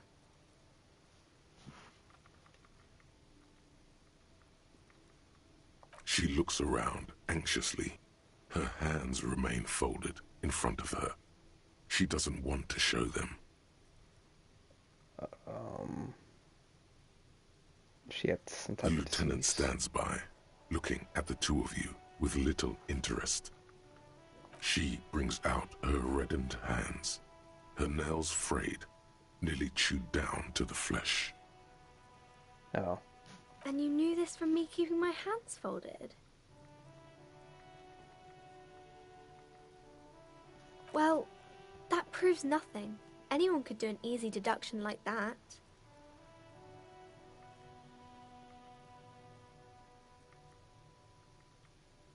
You're quite sober. The lieutenant does not flinch at the comment.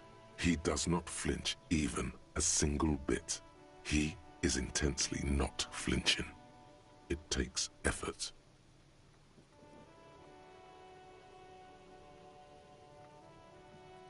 I sure hope you are, sir. There she stands, swaying on her feet, assaulted by the early spring breeze. She smiles at you. The whole situation suddenly feels familiar. Somehow, there's something you're missing.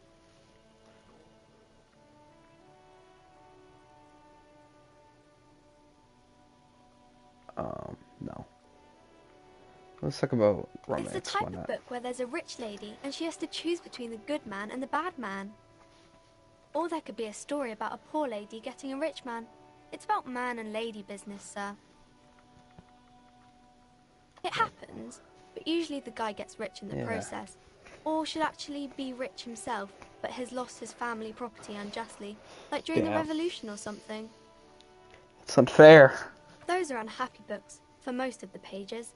People sad about what they have lost, but then it all turns out just fine in the end.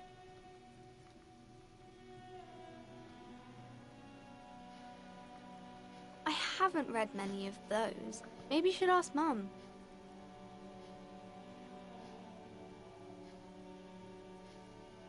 I don't think it's a romance story if the main characters break up, though.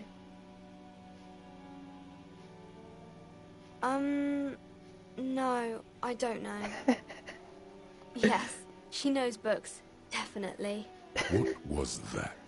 An idea for an unfinished novel stuck somewhere in your forebrain? Maybe some about other books? Alright.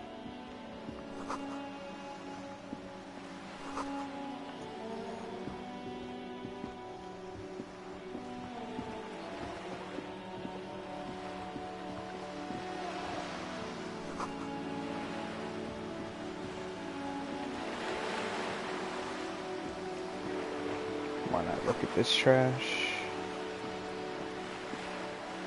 This coin-operated viewer is facing southwest. Its coin slot is full of fossilized bubblegum, rendering the machine permanently inaccessible. The metal feels cold and wet under your palm. It looks unhygienic. A thick layer of graffito covers the lenses. You spell out the word Onuk written on the other side, with N and C scribbled backwards. That's Kuno on the lens. Under the graffito, a sea of blues and greys appear. Behind the water lies a coast, studded with concrete and reeds. On it, a church on stilts, lanky weather-worn wooden planks, an X-shaped cross topping its tower. You know this to be the Star of Pericarnassus, or the Cairo, the central symbol of the Pericarnassian Church, a star, a great moral height to be strived towards. Around the large wooden building you see chunks of sea ice gathered on the beach, and a small tent set up on the ice. Interesting. So there's like whole different types of religions and stuff, huh? I didn't even talk to you. Seabirds, that's all.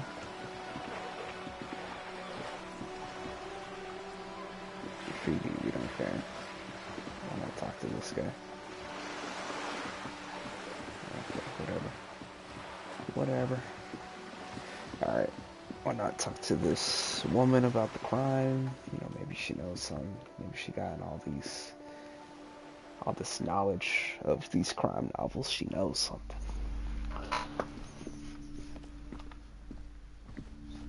Welcome to Crime, Romance, and Biographies of Famous People. My name is Plaisance. Be welcome, and please take responsibility for the energy you bring into this space.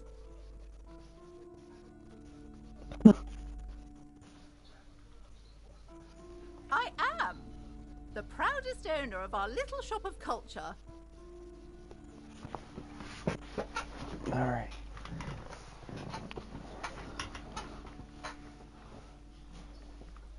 Annette, yes, my daughter.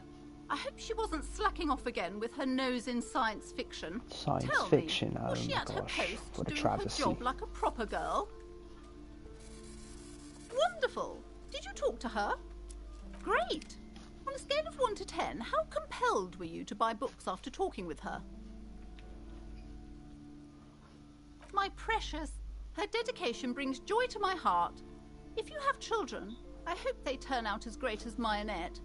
Yes.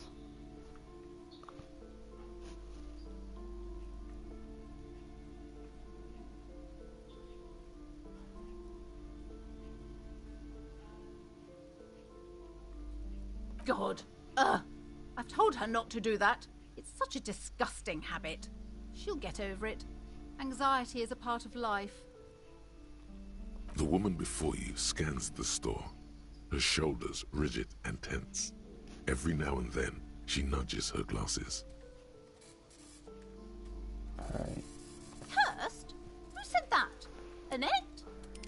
I will have a word with her. This place is not cursed. It has a robustly magnetic energy.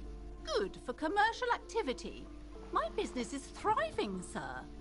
What in God's name is she talking about? Then why are you talking to me? Everything is on the shelves to browse. Don't you feel compelled to buy anything? Everything is on the shelves. Take a look yourself. The shelves compel you, don't they? She smiles and nods, seemingly relieved.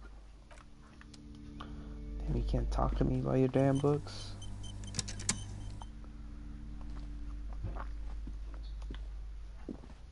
The display rack is brimming with worn paperbacks featuring an extremely muscular, sword-wielding barbarian on the cover. Nearly all the titles contain the word Hyundal somewhere. Oh, Man from Hyundal. A very popular series of adventure novels. They're awfully immoral and violent books.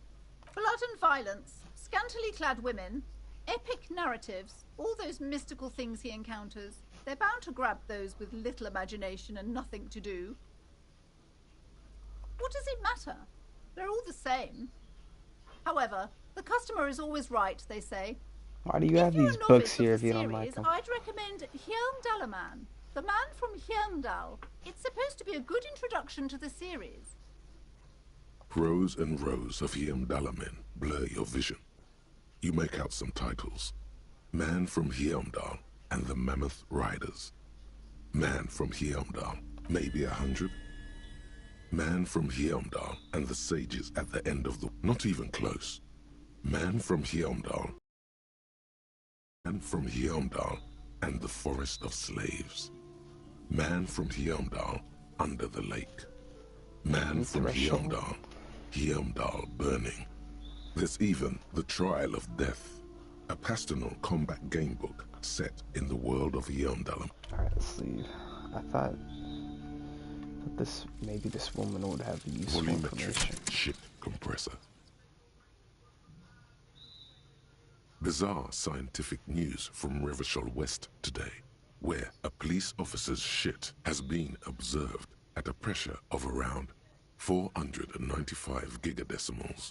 These metallic hydrogen levels of shit togetherness were thought to exist only at the center of collapsing stars, not law officials. It remains to be seen how long the shit singularity...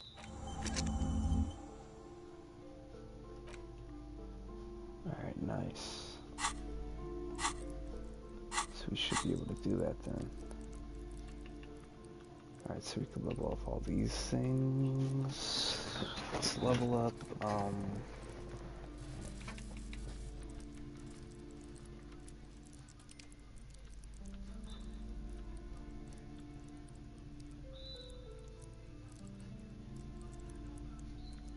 Huh.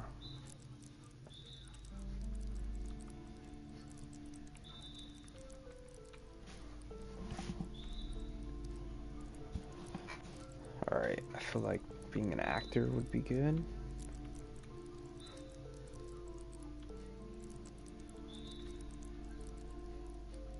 Or maybe, yeah.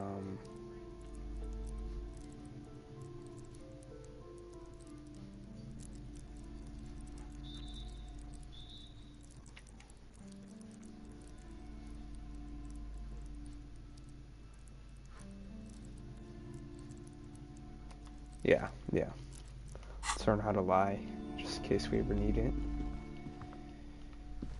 Alright, I don't think she has anything useful about the crime. Well, what the heck is this? You see a set of tattered curtains blocking the way to another room. A strange cage-like trinket dangles from the curtains. Excuse me, officer. The back room is strictly for employees only.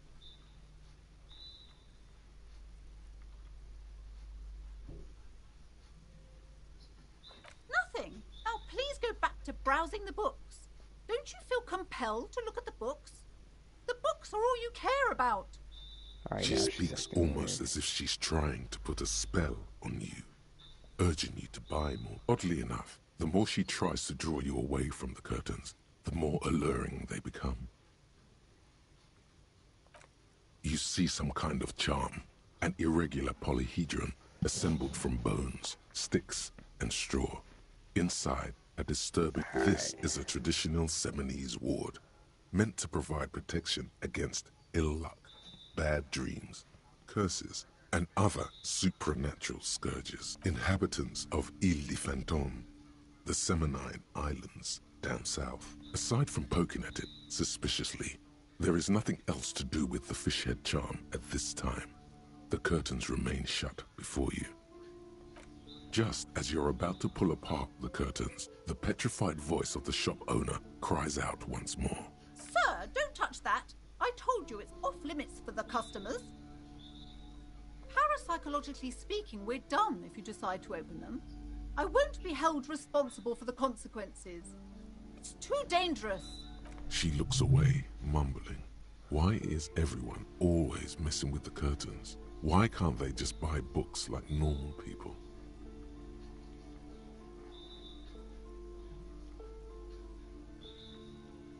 No, it's just a storeroom for the employees, I told you.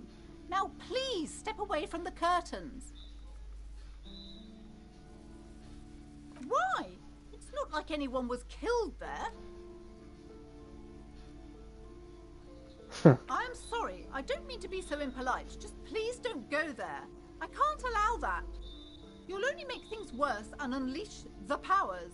The curtains do seem frail, suddenly, not robust enough to contain a slippery darkness. You do? My God, even more reasons not to mess with the curtains. Just step away, dear sir. No! Please just talk to me, officer. Come here and let's talk this through before you decide to do anything extreme. Talking is always good. Go see what she has to say. The curtains, tattered with age and covered in dust, hang before you, as if taunting you. Alright, explain yourself. Explain yourself, lady. Hello again, esteemed officer, and welcome to Crime, Romance, and Biographies of Famous People. I already told you, it's just a storage room for employees. I don't understand why it's so important to you. Just let it go, officer. Go buy some... She recites it like it's a poem, or like she's so tense, it's a miracle she hasn't snapped in half yet. It's just for decoration. Okay, fine. It's because this place is cursed. Just like Annette said, they don't call it the doomed commercial area for nothing. Are you happy now, officer? Happy that you've ruined everything? Host of hosts, she prays. Guard me and my honest business venture from the curse that lurks behind the curtains. The curse is so much worse than you could imagine. It's a disease, eating at the very foundation. You expect us to believe this, bro? Of financial distress, of ruin and bankruptcy. Oh my gosh, maybe you just not get it. Maybe you just not a good businesswoman. Ever thought of that? It's not just that, officer. We're dealing with something supernatural here. It's the cacodemons feeding off bad business practices and disappointing income statements. There's something wrong with this building, I can tell you. Ever since I arrived, I've sensed an eerie lingering presence, as if I was unwanted here. It's not good to talk about the curse, not in detail. The negativism, it's dangerous. Talking about the void wraiths angers them. Wow. Void raves. You have new words. Yeah. Most certainly not. I don't want anyone who's not familiar with the psychic arts to get involved in this mess. Stay away. Leave the spirits be, so they can return to their slumber. My liege, you know what this case calls for? A para-detective. At least we got the drama. We just upgraded. Slither up to her, you silver-tongued fiend. Show her what world-class perfidy looks like.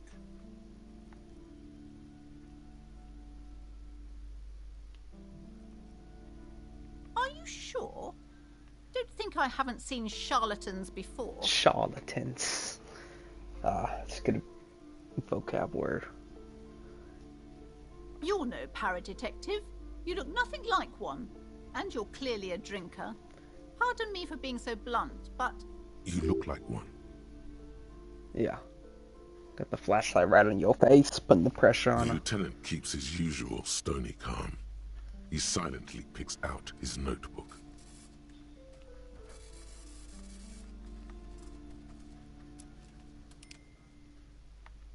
How do you know all this? Here we go.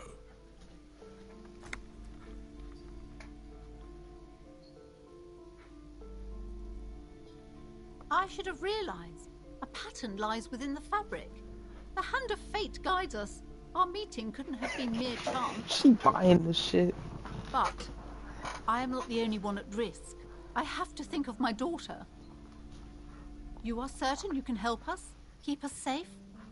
I can't allow any collateral damage to hit us.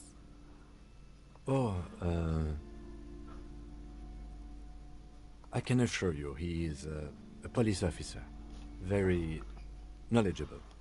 If you promise, good officer, then you might be our last hope. Do you swear it? Thank you, sir.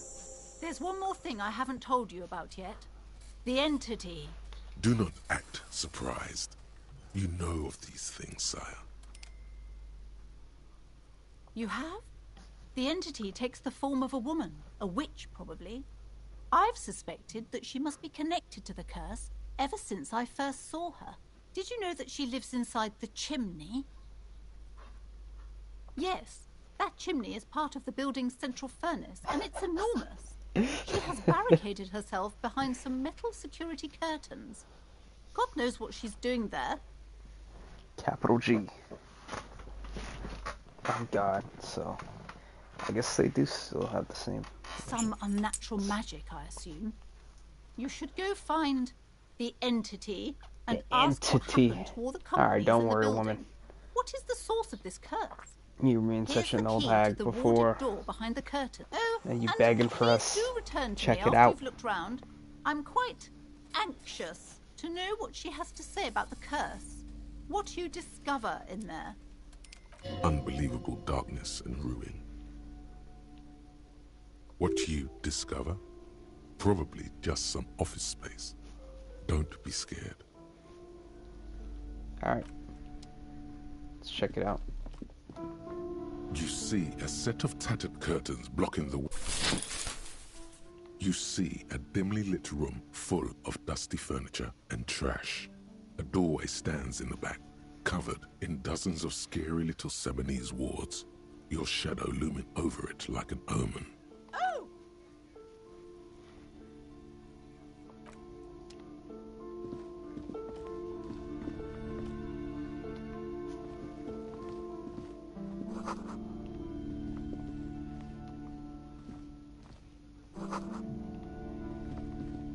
Alright. We get in here. A heavy door with a missing handle stands before you, covered in dozens, if not hundreds, of Seminese trinkets and charms. It appears to be locked.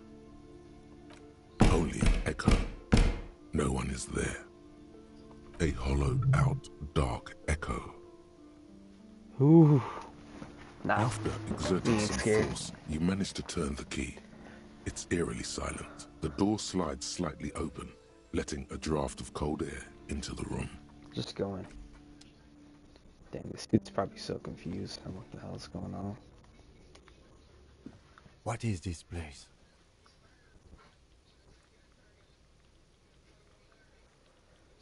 Yes, but no one's been here in ages. I doubt the electricity still works. Good thing we have a flashlight on us. Some specks of dust shimmer in a faint beam of daylight falling from the window. Other than that, the room is dark. An eerie feeling rises in your chest. Sounds good.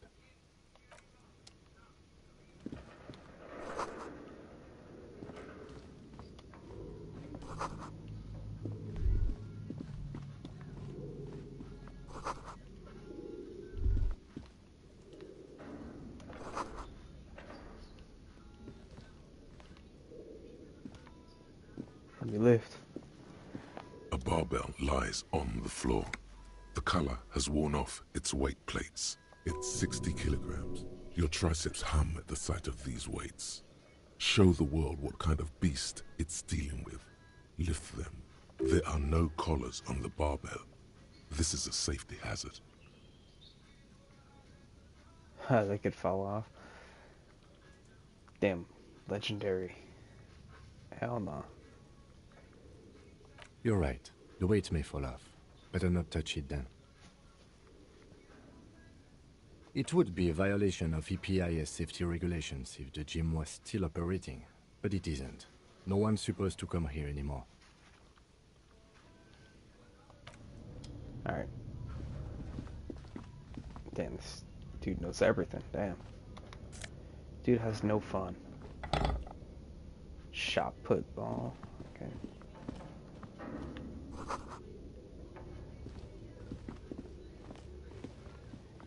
Someone's gonna be hiding here, huh? This place is this big.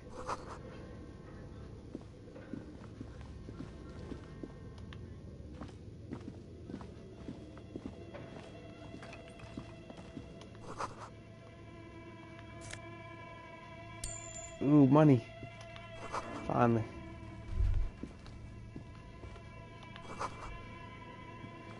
wear the clothes it used to display. Sure. Alright, what else is here? What the f... Your flashlight slides over an old green chalkboard covered in scribbles, sketches, and schemes like some ancient cave mural. Someone drew a nice picture. Some of the that. writing has faded with age, but you can still make out sections here and there. Photos and drawings have been pinned to the board. These lithe, pointy-eared creatures appear to be different types of Welkins. You make out autumnal candle Welkins casting wax-based magic.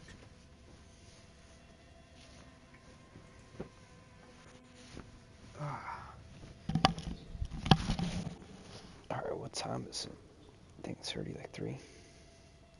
I gotta put a sweater on, dude. It's so cold in my house.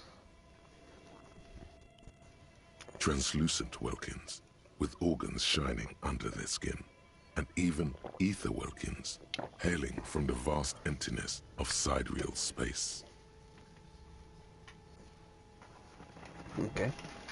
You should adopt one of those Welkins as your persona. Persona? No longer a mere man, but a Welkin. Nah, it's lame. One of the Welkins, towering among the rest, appears to be different, however. It's Vara Hamira, a high Welkin, his face white and scarred like cracked marble. This is clearly a Welkin supremacist. Supremacist? The note says, all non-Welkin races will be purged. What the fuck? The Haldor, the Tworg, the humans, and even headless men, all of them, purged. Imagine a world filled only with Welkin, Green Welkin, Dread Welkin, and the High Welkin to rule them all. An inordinate amount of time has gone into drawing these little Welkin creatures.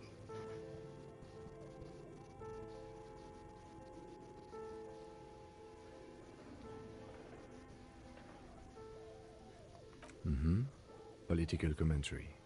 That one has a great beard, too. Huh. This looks like concept art for a project. It's not really real. Some people really like building a world, I think, even if it's just for a game. Is that fourth wall breaking? Just look at those details. So much effort. The photo collage depicts barren, icy landscapes wrapped in perpetual night. You see permafrost and glacial landforms, dead trees grown in under the snow. Entire oceans have been frozen from shore to shore. There are pictures of settlements on dried-up riverbeds, abandoned in a storm. Animal corpses in the dark, carcasses and bones. You see primitive oil rigs built into glaciers, boreal dvorg, yurts under the snow, great mammoth-like beasts of burden. Albeit dark and cold, this vision also feels cozy in its own way, like eggnog or morphine. Morphine. A much-needed respite from our own world. A pinned postcard reads, "The heat death scenario. A desperate fight for geothermal energy engulfs the world as Wirral becomes untethered from its sun, drifting through the universe." Interesting.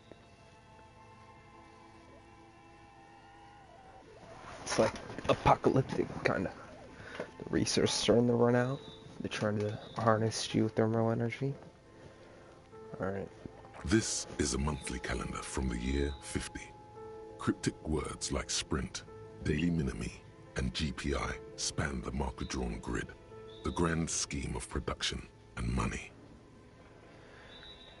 Monthly calendar from the year 50. Isn't this the year 51, if I remember?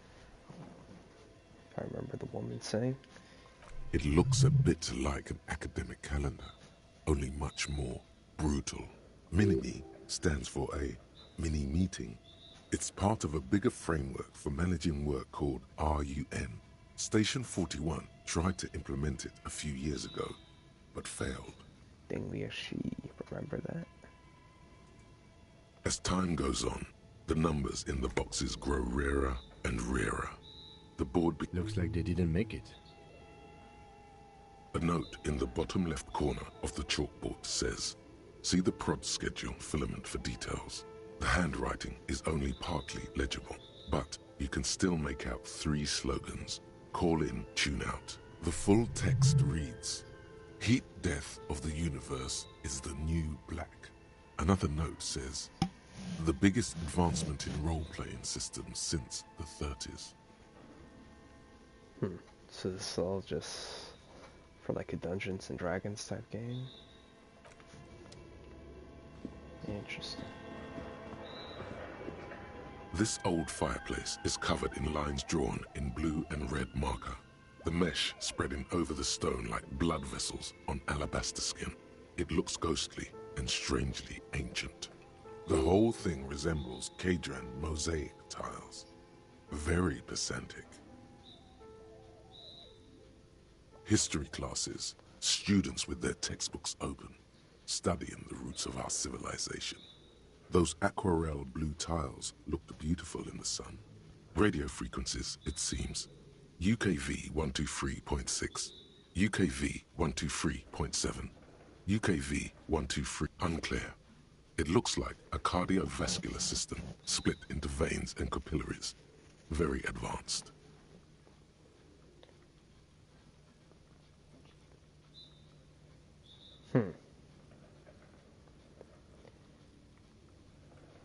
You think so? The web is comprised of radio stations, all lead back to one red arc titled the Game Master Frequency. A note says, this one can listen in on any station it wants. They must have had massive airwidth. These things don't come cheap. Dang, the writing in this game is very very nice. I like it. It's like reading a book. Whoever decides to call in to a call-in station, it looks like. A list of names under the stations suggests people across 6 Isolas would be playing. Muindi, Insulinda, Kotla. There's no way a little basement studio working here could pull anything like this off. My God. It's as if the less money they had, the more ambitious their project became.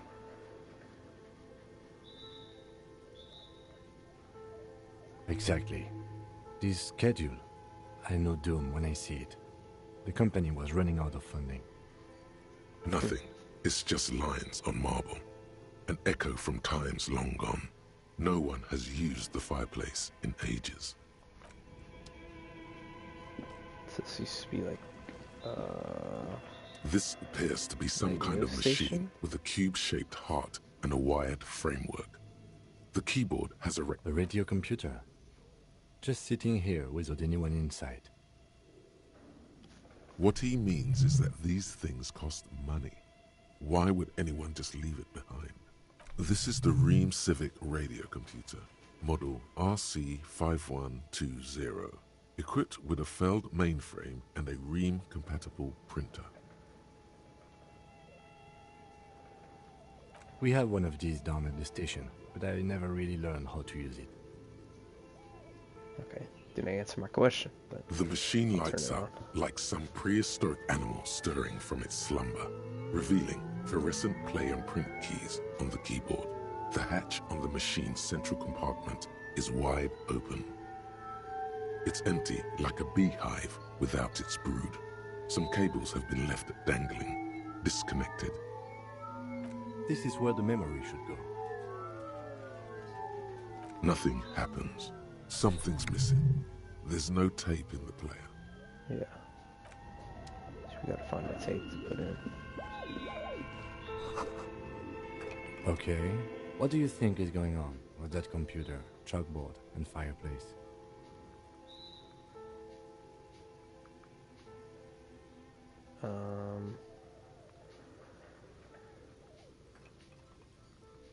No, that's not it. I think... Like he's ready to lay out a fine theory, crafted together like a puzzle box. It looks like one of those popular pen and paper role-playing games. Only these people were trying to automate it, make it work on radio computers.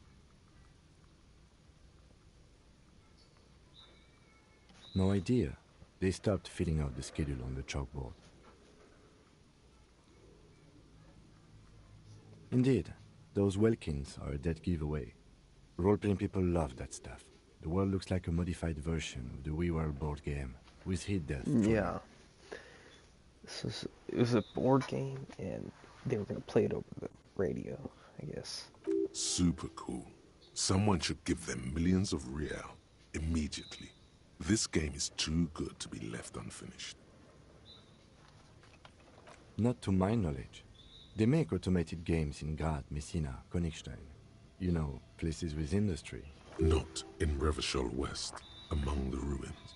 But I don't think anyone has attempted to create an inter-isolary game before. We just don't have the technology.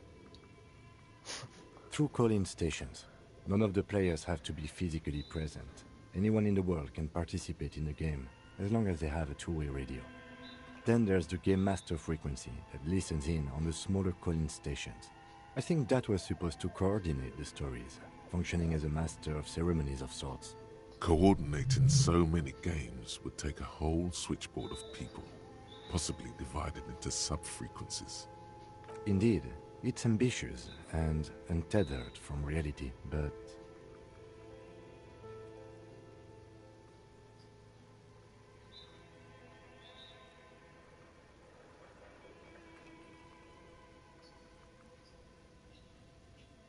Yes, especially in here. Okay, let's keep moving. So they're in the future. I mean, obviously the technology's... I don't know if there's been like some apocalyptic event, but for like 6,000 years in the future, they really don't have online games. Seemingly don't even have internet.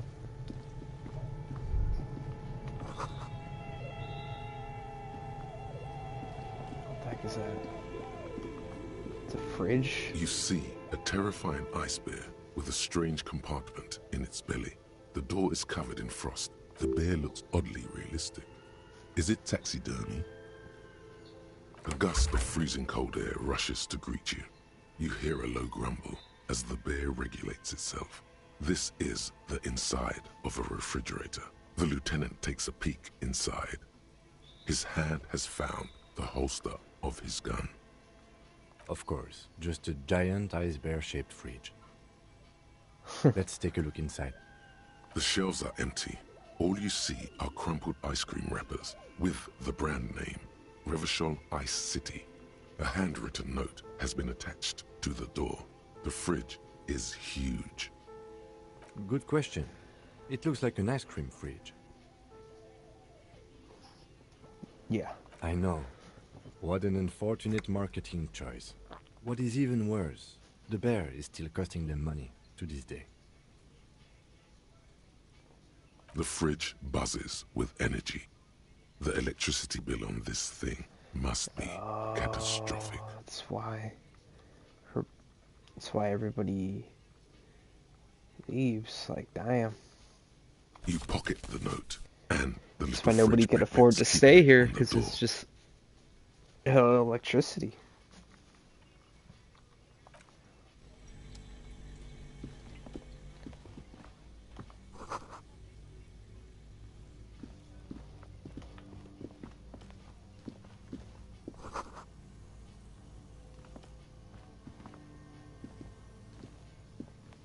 There's something hidden in the doorway.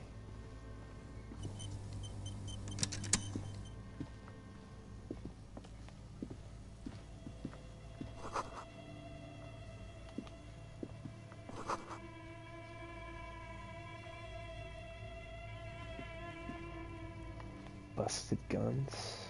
Maybe I could fix that shit. Probably not. But I need my gun back too.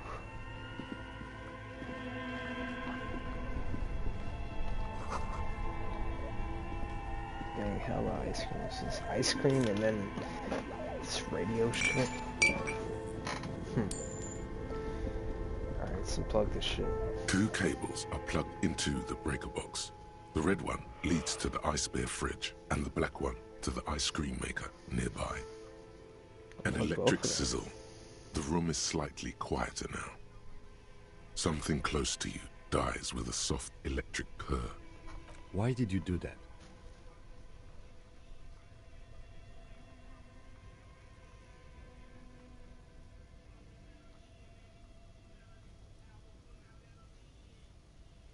The lieutenant raises his brows, but doesn't say anything.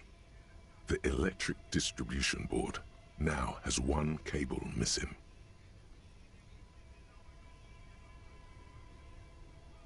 Wait, what?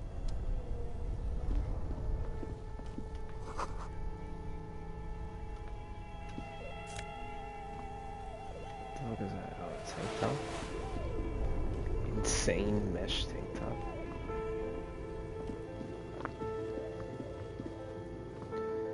It says the power out. The bear's eyes are dead and empty.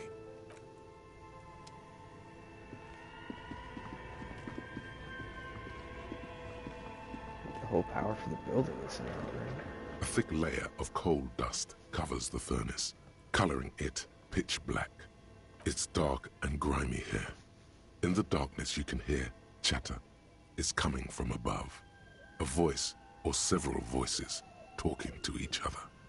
Near the smoke chamber, upstairs. The echo is so prominent, it's impossible to discern what the voices are saying. What are you doing?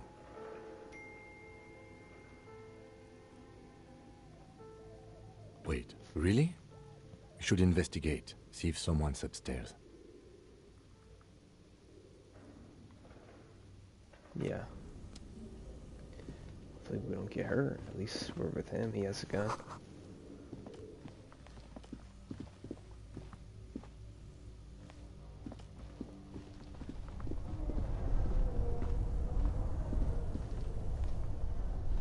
Both cables are unplugged from the breaker box.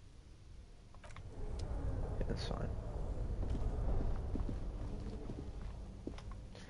Alright, let's go. Wait, what? An old call box with a matrix of push buttons lists all the companies in the East Delta Commerce Center. East Delta Commerce Center? This must be the name of the doomed commercial area. This button looks new, but someone has removed the name card. No. Huh. This button looks new. It's probably not connected yet. You hear static from the intercom speaker. It sounds you can almost hear them breathe. You press the number sign on the keypad that terminates the call. 12 name cards on the call box read. Oh, so the gym is out.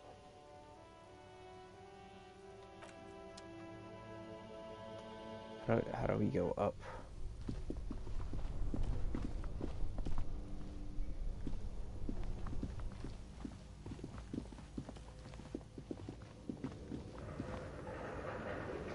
A thick layer of coal dust covers the furnace, coloring it pitch black.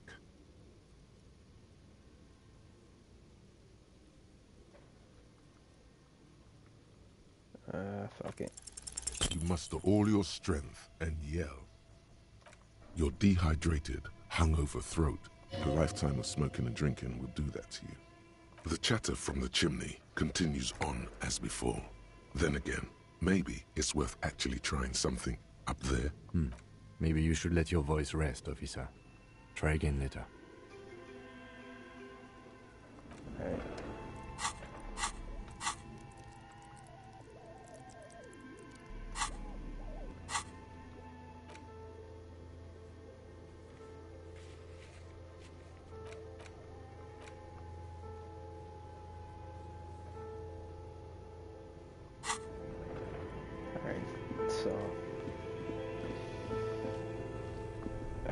We got a few things to investigate. Oh, wait, hold on.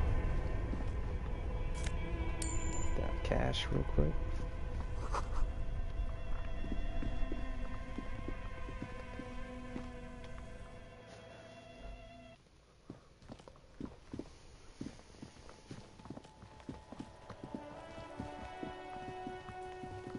So he's still out chimney. Maybe we could ask him some shit. I hate talking to this fucker though. Let's take this down first. There he still is, looking right through you with his white eyes. The body below, as you breathe in, the odor comes over you. It's a smell of the mind telling you to run, and your stomach to wring itself empty. With your hands at your sides and your eyes squinting, you stand in it. The man before you is naked, but for a pair of underpants and enameled boots. His skin is greenish, marbled with decaying veins, and blotched by lividity. A fading web of tattoos covers his chest and shoulders. The cargo belt used to fasten him to the branch above appears industrial in strength. The homie was just like rotting or something. But I mean, they do look purple. Alright, let's look at the boots. They look weird. The material appears to be ceramic. Its clean white stands in stark contrast to the decaying flesh above the knee. The man wore thick polymer socks, probably for padding. A fine array of interlocking plates covers them. Delicate and fragile, they feel alien to the world around you, out of place somehow. Yeah, they look like dog treats or something. These are clearly not boots. They're armor, possibly part of a larger set. Indeed. Technically speaking, these are sabatons, not boots.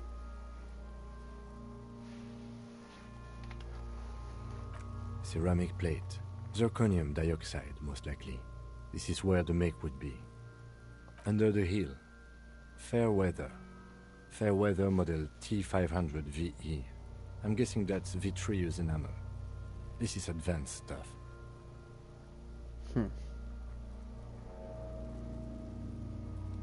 The locals probably scavenged it. It would be odd if he had more on after 7 days. They didn't take it. You should keep a lookout for these species. The armor could yield information. This is one thing he might actually know. No, I think he had something precious underneath the clothes. They had to remove the jeans and shirt we found to get to it. And this kind of armor is often worn under fabrics. Nice. That makes sense. They usually hang them completely naked for that. La puta madre, the Mazda, the Besmerties and the like. This one still has his underpants. Fucking talking about underpants. Clearly, Kuno would like to interject something here, but there's not enough for him to hold on to. It is. It's expensive. We've requested similar material for our tactical units for years now. The constabularies deemed it too costly. In that time, we've lost 6 men to semi-automatics. Oh, wow. For a full set, about 4 years of wages.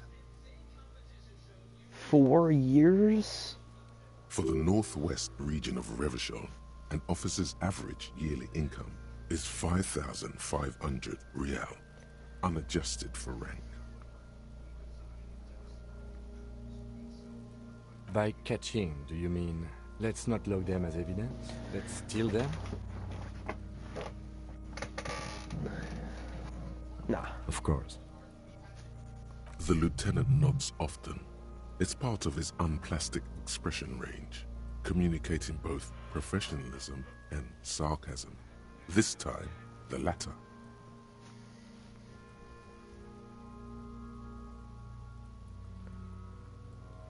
A small bell-like sound fills the air, like tapping on the side of a porcelain cup.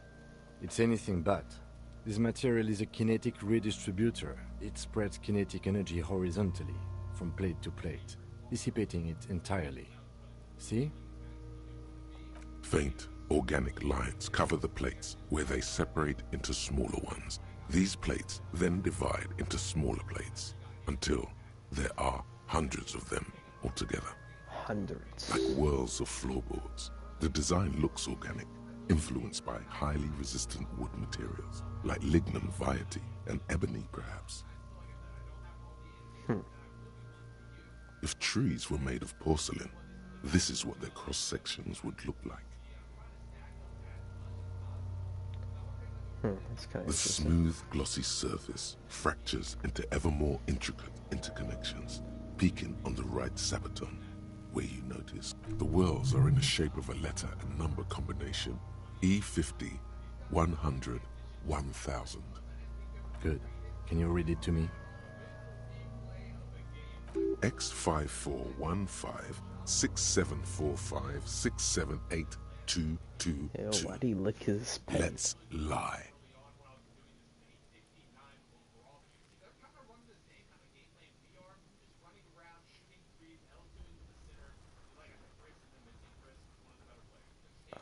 Why?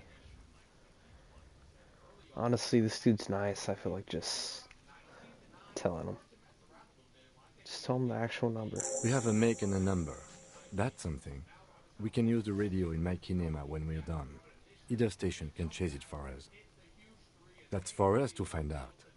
My initial report on the area suggests he was a security guard for the harbor company, but that's just hearsay. I agree. This equipment is way beyond what a guard can afford. The stench fills your nostrils. As you push downward, an ominous creaking sound comes from above. Stop! Pig's gonna pull his head off. Brutal! You're about to pull his head off. Do it, homo!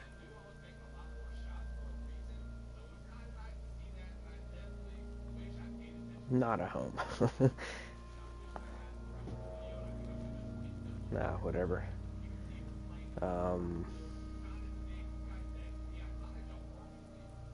Yes, that's what I said. You'll compromise the coroner's case if you do. So please, don't. I was trying to pull the boots off, though. Well, yeah. Indeed, from this angle, it does look like the neck isn't going to take much more. Being dead for a week has all but liquefied his muscles. What are you trying to achieve anyway? Why are you hanging on to that boot?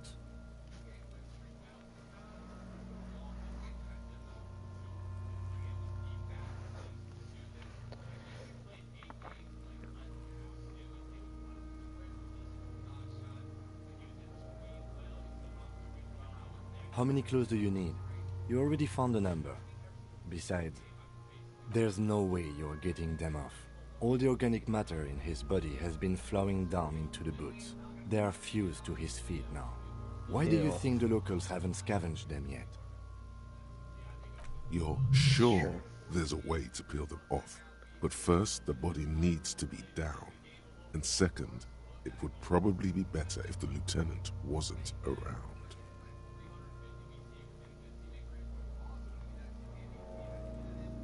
I mean, it's a lot of money, but well, we'll have other opportunities. Let's just solve this case. Alright then, you can pay the hostel bill in honor points. How many honor points have you collected? Of course there aren't. Don't be naive. Processing will take care of them. With the situation in the morgue, it will yield nothing. But we must pick our fights. Should we continue? The cadaver slowly twists on the cargo belt, his torso covered in tattoos, and extremities blotched pink and blue. The hangman's knot is pulled tight by the weight of the corpse below. Yellow, hard-edged polyester cuts into his neck. Above, a sliding buckle ties the belt to the branch. This is a steel-reinforced cargo lashing belt, big brother of the regular cargo belt. It's used for tying cargo under six-rotor airships. Under six-rotor airships? Airlifting. I thought it was used on lorries for strapping cargo to them.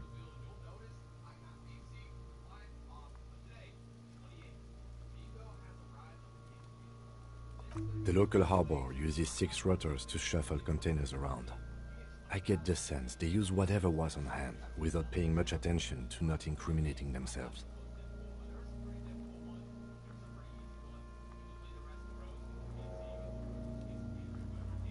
The brief suggested as much, politically motivated by the ongoing strike. Did you not get a briefing?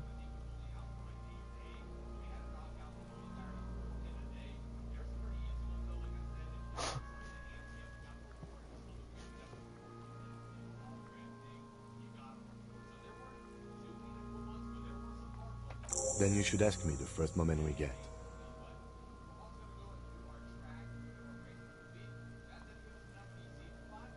I was afraid it would be. Thin steel wiring, parallel strands. This makes getting him down more problematic than I had assumed. A noose is one of those things that's easier to use one way around. That ladder can't carry a grown man. I didn't see any splintering either, did you? I think they lassoed the branch, then pulled on the belt to close the buckle. Could be. The shape of the branch supports the theory. True.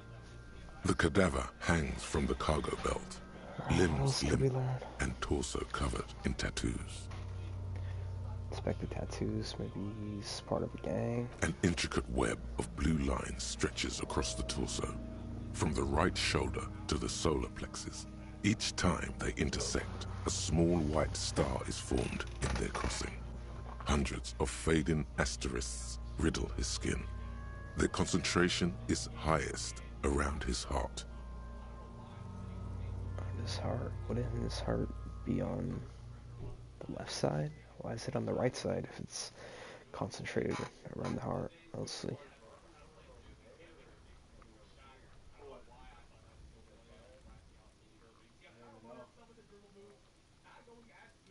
I have only a cursive knowledge of the science of cybernetics. I would not know if it were. But it's not quite complex enough, is it?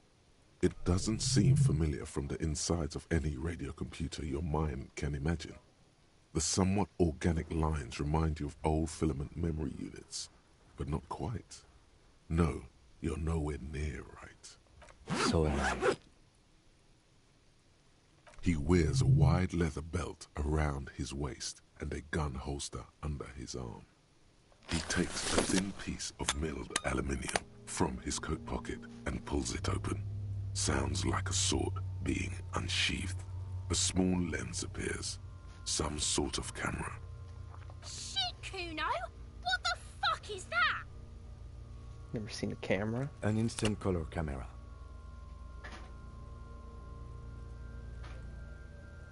I have only 2 ampoules, so nobody move. I don't want to waste one. A sound, a shrill flash, followed by the breaking of a small ampoule of glass. You see streams of color pour onto the thick, glossy piece of paper, rolling out. In case we need it. Got a Polaroid camera. Yes, it is pretty cool, isn't it? There is only one ampoule left. Use it wisely. It contains insight to the victim's person. By his build, I'd say this was a man of physical violence. The story he wanted his body to tell was important to him. It is his letter. To us. Someone should decipher it. We'll need to show it around. Here, a souvenir. Don't lose it. The glassy-eyed corpse looks by, his mouth mute and his skin as colorful as the chemical rainbow on the photo paper, teeming with opportunistic organisms. His eyes are milky white and blind to the world, protruding comically from their sockets. There is no one home, just subaquatic terrors there. Gross. Dark brown hair grows on his head. His face is ready to explode from the organic processes inside. The death's head grin has passed. What remains is an unrecognizable mess. This ain't gonna work. The corpse is dead silent. You have no idea why you just said that. Who is he? He is male, 40 to 50, with an athletic build. Yeah, I guess he is pretty athletic. The corpse looks right through you as you distance yourself For from that age. its stench. Eyes like a shark. As you narrow your eyes, the monster before you blurs into a violent mess of green and pink. This is a trick. You've done it before. Pink is where the blood settled in the first hours post-mortem. You can use it to see if the corpse has been tampered with. Does his position at the time of death match the discoloration? Only the lower extremities are pink with a dash of blue. His fatted hands, thighs, and his neck, just above the noose. The rest of the corpse appears dark green in the cold spring air. I see it. His neck too. The lividity goes right up his chin. We have good, well-pronounced discoloration here. The monster comes back into focus, an explosion of color, coursing with dark marbled veins. His stomach appears pregnant with something. Black liquid streams down his thigh and onto his boot. So, what do you think?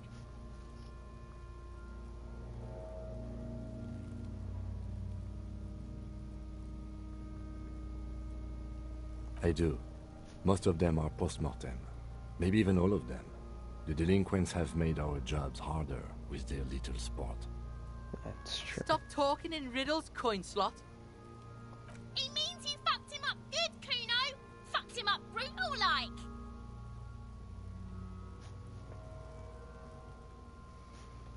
Agreed. Especially on the neck. The belt acted like a tourniquet, keeping the blood in his head. The hypostasis supports her hanging.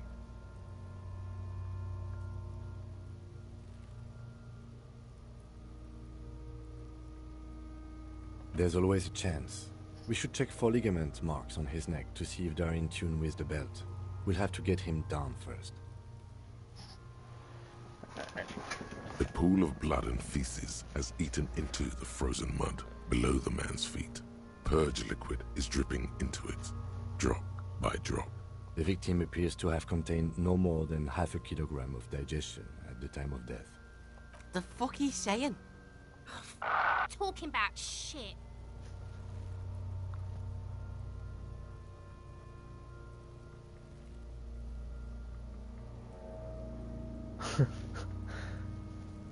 Maybe.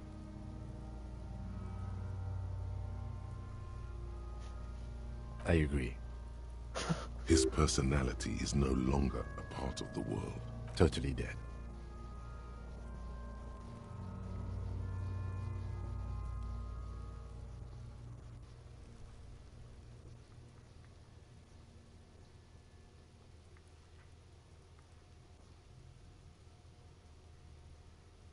That sounds about right, yes.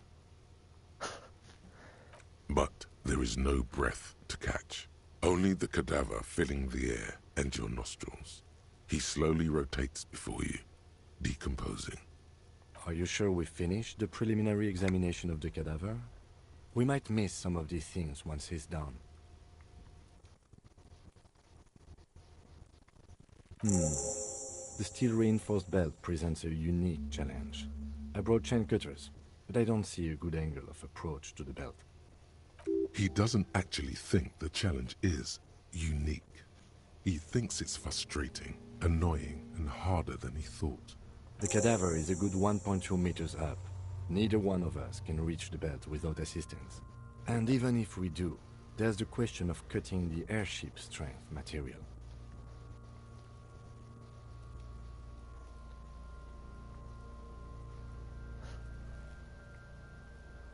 From the harbor? No, because they're probably the ones that did it. Climb up there and saw the branch? There has to be a less risky way, with less falling down of trees. I was really hoping we wouldn't. The Union appeared to be suspect in this case. It seems like a dangerous route to go down. But what other options. The corpse twists on the belt, like chicken on a skewer.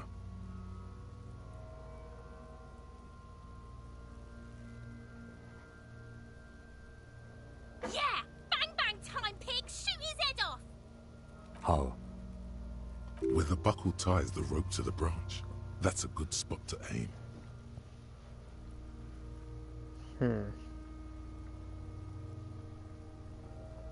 Where? Ah, yes, I see. If the shot hits that, there might be a chance to release the belt. Yeah, now we're talking. Entertain a Kuno with some shit. They'll miss! The pigs will miss Kuno!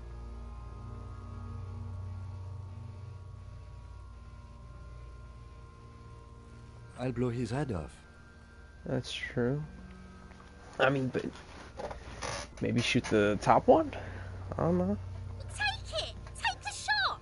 Yeah, take the shot. Kuno wants some of that shit. Silence. With his elbow sharp, the lieutenant unzips his jacket and produces a lightweight firearm. He drops a paper cartridge in the barrel, separates the scouring stick, and gives the cartridge 5 tucks, securing it in place.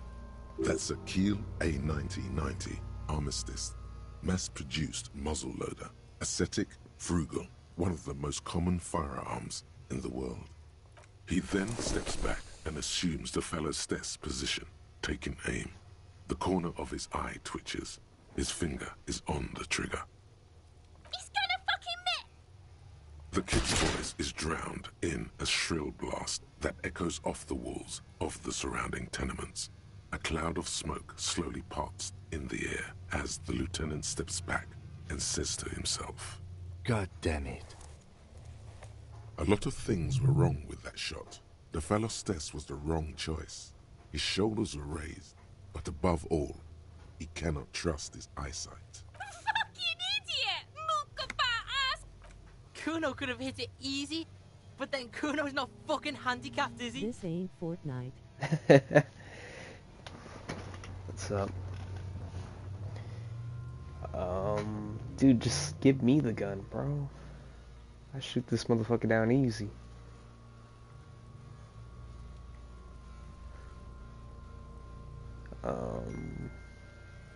Try again? No, we are lucky as it is.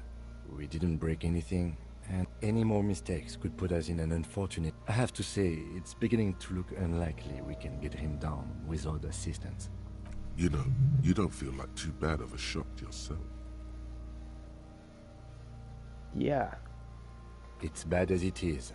Us shooting firearms like punks. Go ahead. I'm not stopping you. Just don't lose it. They only have one gun!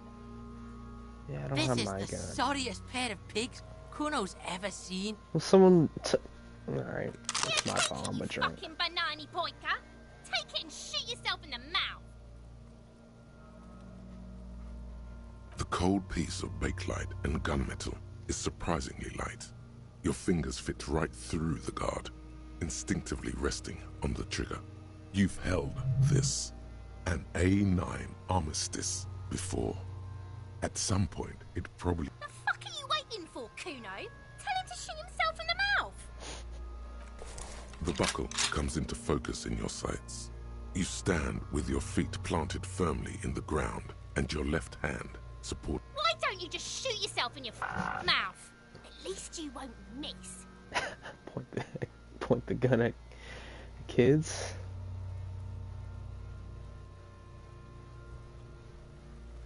You know what? Fuck it. Do it! Set me free! Don't. Do it!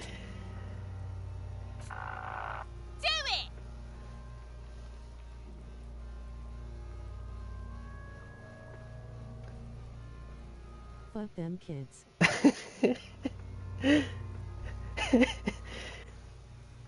Alright, now. Intense shit, copper. Could waved his gun! It wasn't intense, it was pathetic! Pathetic. Alright. Your field of view narrows. The branch slowly moves. The slow movement of the branch in the wind, and your shoulders directing the gun. Look, he's crying! You gonna cry now, fucking faggoty?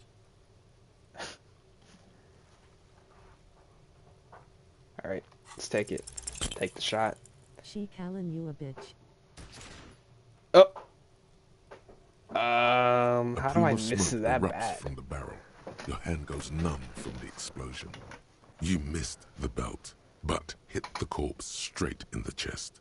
Bits of ribcage. Oh my god, he's gonna fucking cry. I knew it. What a... Ask for another shot. That ain't. You'll get it with the next one. The goddamn light reflected off some window. Surely.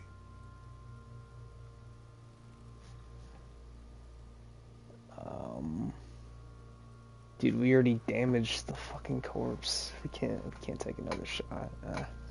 The armistice is sufficiently precise, officer, especially at close range. It's not the gun's fault you can't shoot. It's your pig hands. Pigs don't have hands. They have, like, fucking hooves or something. Kuno has hands. Kuno can shoot that shit down for you.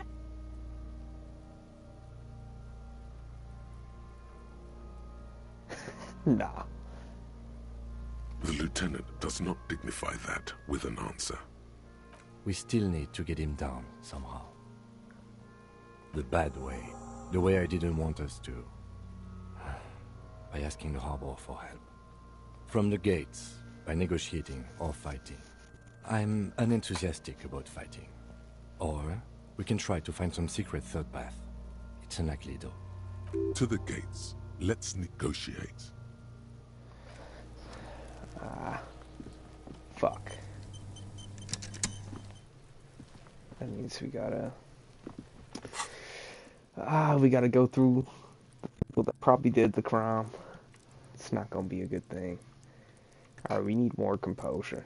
We definitely need more composure. We'll upgrade this shit.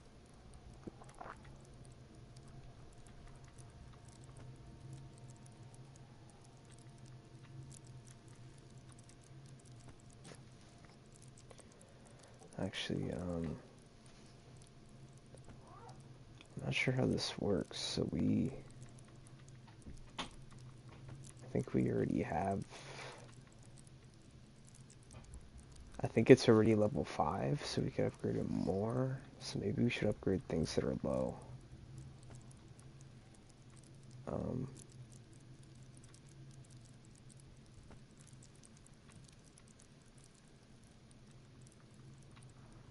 Yeah, let's upgrade our suggestion. Charm. A little bit more charming. Sounds good.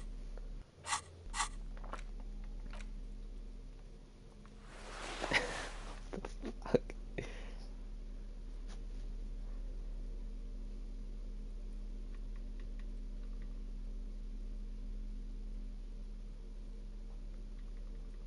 Oh, fucking whatever.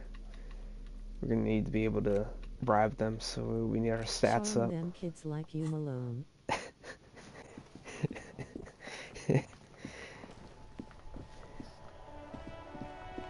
Alright, so... Who the fuck is this dude? I am a gander and a hunter and a gatherer. Feel like a traveler. A simple little cadence. He seems to be making it up as he goes. You sure are, my man.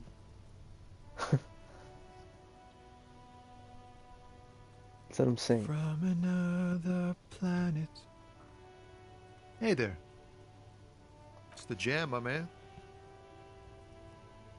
The air from the east is thick with the smell of crude oils, heavy metals and other byproducts of the modern era. You could almost taste it. She got cooking, It's a traffic jam for the ages. Harbor gates up the street are shut tight. No explanation given. Workers on strike, scabs agitating, an all-around clusterfuck. Meanwhile, we're all stuck here in long-haul limbo for days upon days upon days. Feels like forever. Like I was born on this here roundabout and this was all I ever knew. Just me and the metal and the tires, the oil and the fumes. Just say of it, mazout. bro. Mazout is an antiquated term for heavy fuel oils. This man has a barely suppressed performative streak, or he just likes unusual words. I dig your style, man. Imagine. It's been a whole week already. Okay, there you go. So tell It's me. been a week. What do you need? The body's been dead for a week, too.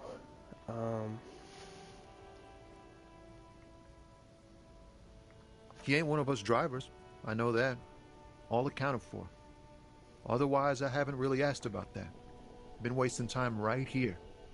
Keep him busy. For 7 days? I mean, you just been sleeping in your It's car, brother? easy to see he's telling the truth.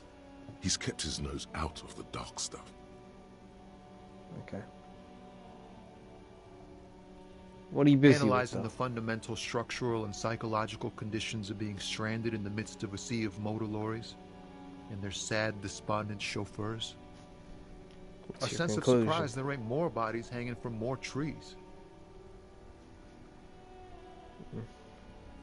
It's like, whatever's going on over at the docks, workers got a blockade set up, making demands, no way in or out. Going on strike would probably help you dodge a bullet or two. Maybe you should. Cops don't get paid much and the hours are long.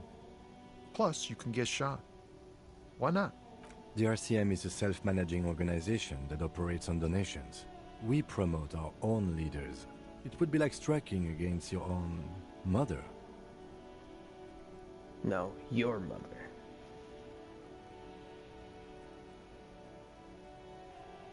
Okay, but do continue. You were asking about the strike?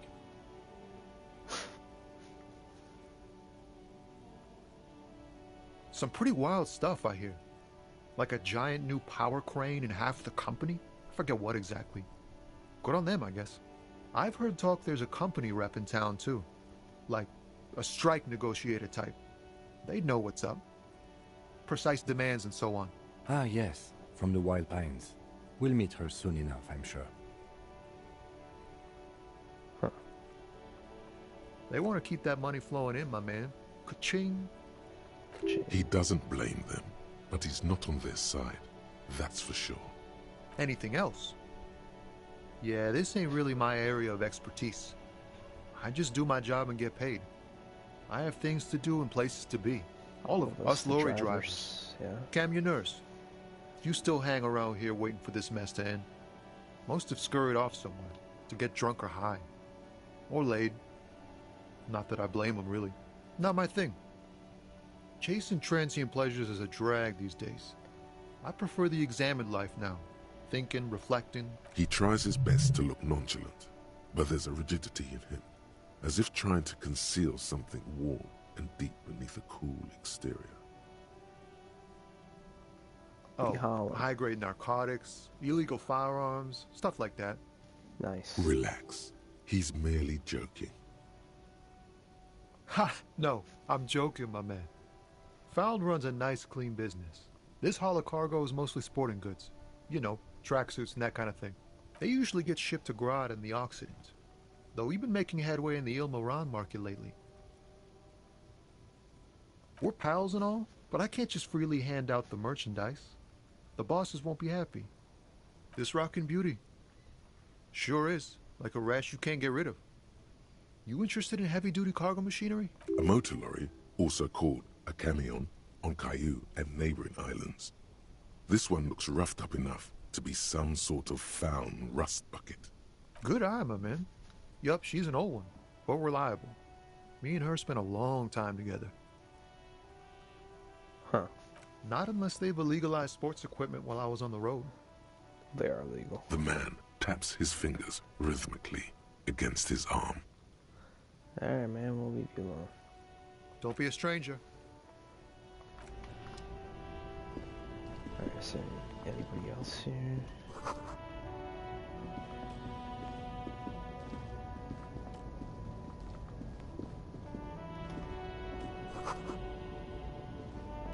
So these trucks just can't move.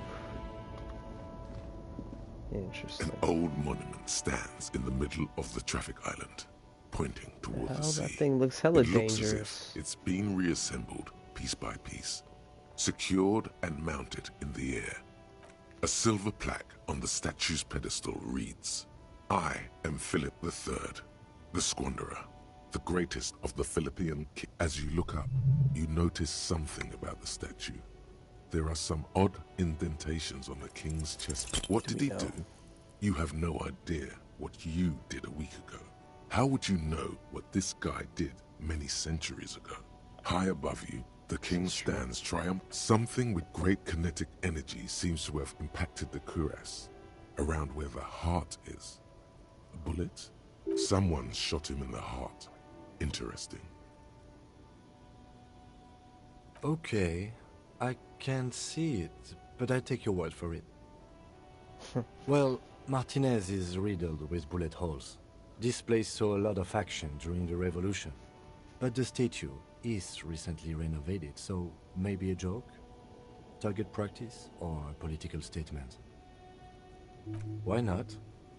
What this shows us is guns aren't too uncommon here, and people still shoot them, sometimes at kings.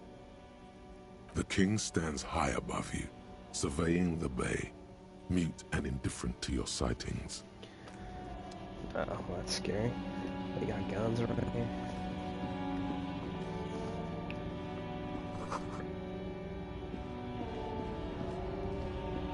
Get that money real quick. Hey.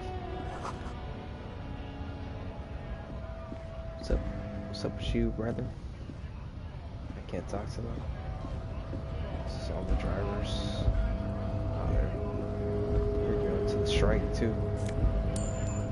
27 cents, nice.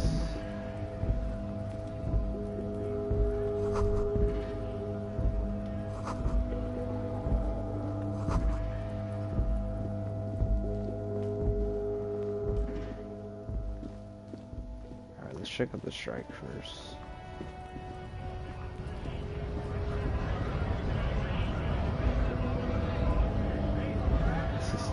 Bastards! We have a right to work! Hold up and stay frosty, everyone. Cops are here. Why are you talking like that, bro? You here to fuck with us? Beat the honest worker down.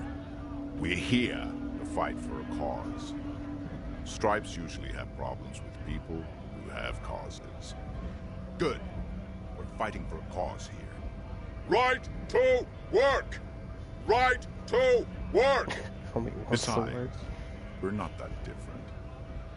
It helps if people see us talking, cops and strikebreakers together. Shows authorities are on our side. Builds confidence. Maybe you should ask them the questions, like why we're not allowed to make a living here. Shame on you! We have families to feed, you piece of shit. So do we, Scott.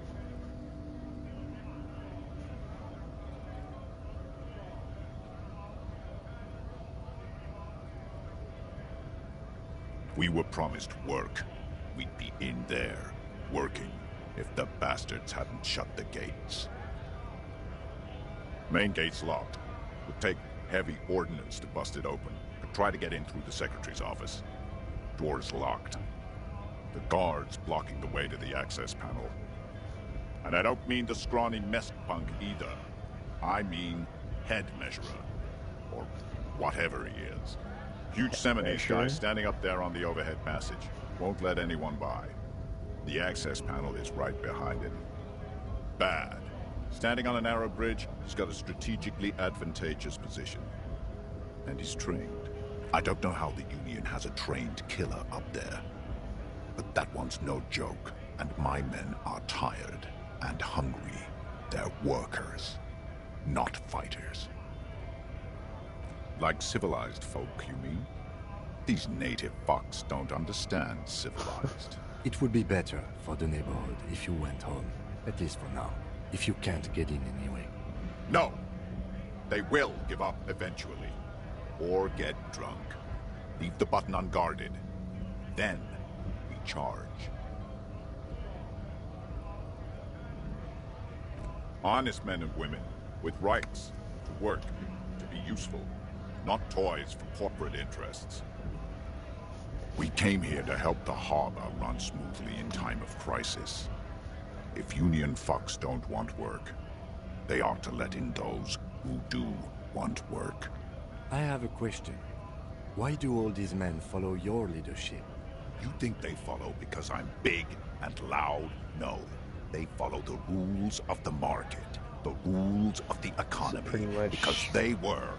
Give these us a dudes want to job fill in to for the do! strike workers. Pretty much, they want to fill in for the strike workers. Just like the NFL strike season, but they don't want you bums in there. You guys don't even know how to work.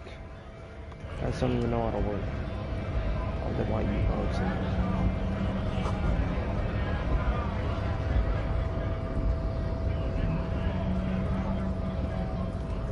Scab? You're hazy on the notion of a scab. Smells like politics, though. Maybe it's got something to do with the flask he reaches for from time to time. I was just messing with you. No one's ever seen a cop scab. Imagine, you cops going on a strike, but then another cop comes in and says, "Let us cop for less money." Speaking of, what brings the RCM here? To the Wild North? Come to see the strife? Murder, huh? That sounds like a lot of hard work. You'd never see me investigating a murder.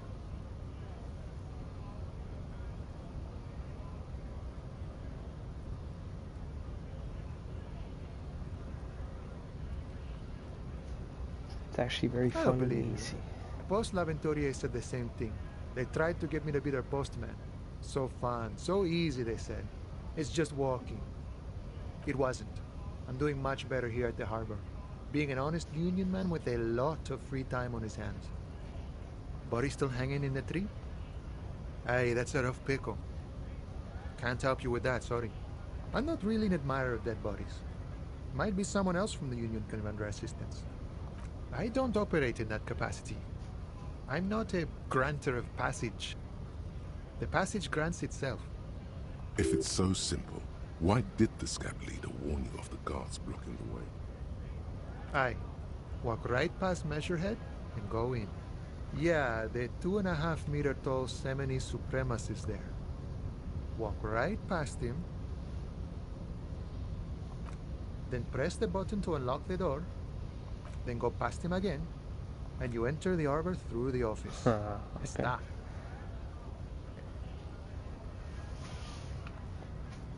Don't worry, I'm sure it's not completely impossible. For example, you could best measure head in a physical confrontation, or you could convert to a Semini supremacist worldview. Or, maybe it actually is completely impossible.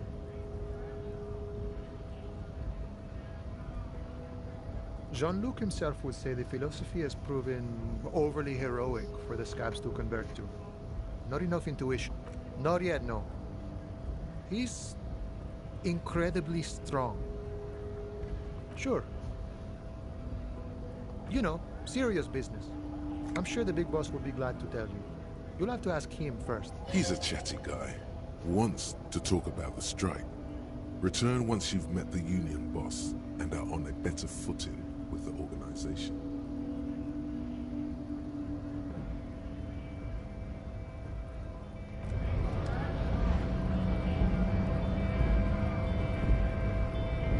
The union boss.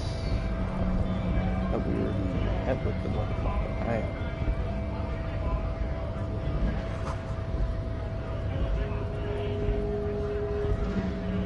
Let's meet this dude. Right to work! Right to work! Have fun. Union shits are on full strike. Don't think they're going to let you through the gates. I'm trying to meet their fat boss. Right to work! It's shameful. Cops doing nothing. You should bring backup. Open up the gates for us. Blockading gainful employment for workers is a crime. We are not picking a side in this just yet, sir. Pity. Let us work! When a bunch of ungrateful, lazy cockroaches can't get their act together, decide to block on it beats me. They mumble nonsense about boardrooms and workers' rights, while we have the right to work! There's something odd in the way he carries himself. His set of clothing looks vaguely mismatched. The different pieces of the attire seem. His shirt is far too small and an unpleasantly tight fit, while the overalls, held on by a belt, seem to fit a man with much more corpulence.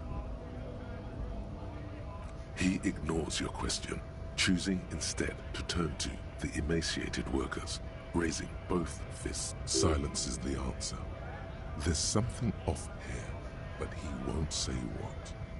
You've been talking to him for quite a while now. Something is off with this guy. Ask him where he's from. What's it to you?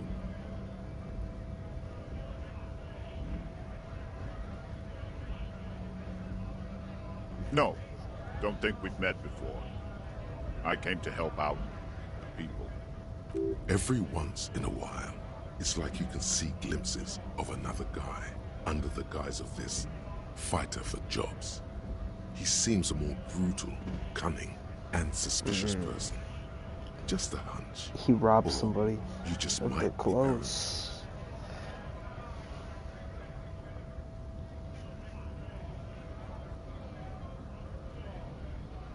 We're all workers, right? Workers stick together. Came from the eminent domain, in Jamrock. Backgrounds in odd jobs, heavy lifting, cargo haul, bouncer work. I know the drill.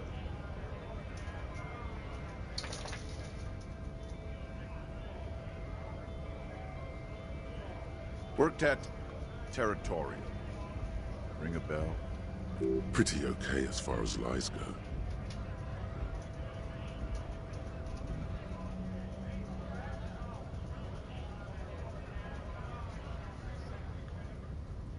We're done here. I have a strike to break.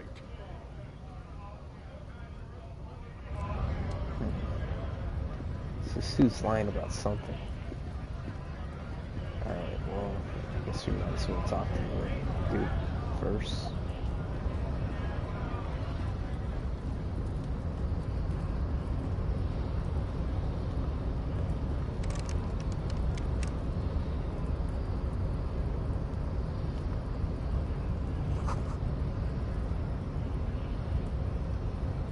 Case of a strike, press button behind guard. Huh.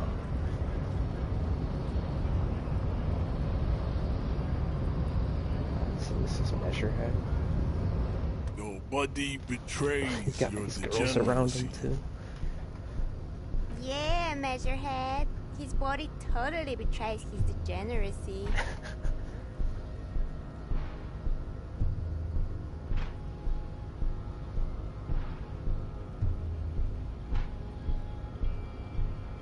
My body does not betray You me. have succumbed to Al-Ghul. You reek of it. An invisible sword of Al-Ghul emerges from your throat. You cannot see it, but others can.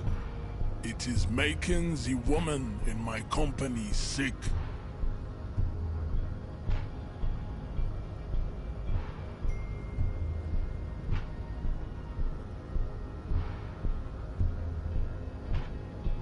It's not good. It's like a rat crawled into your stomach, got drunk and drowned.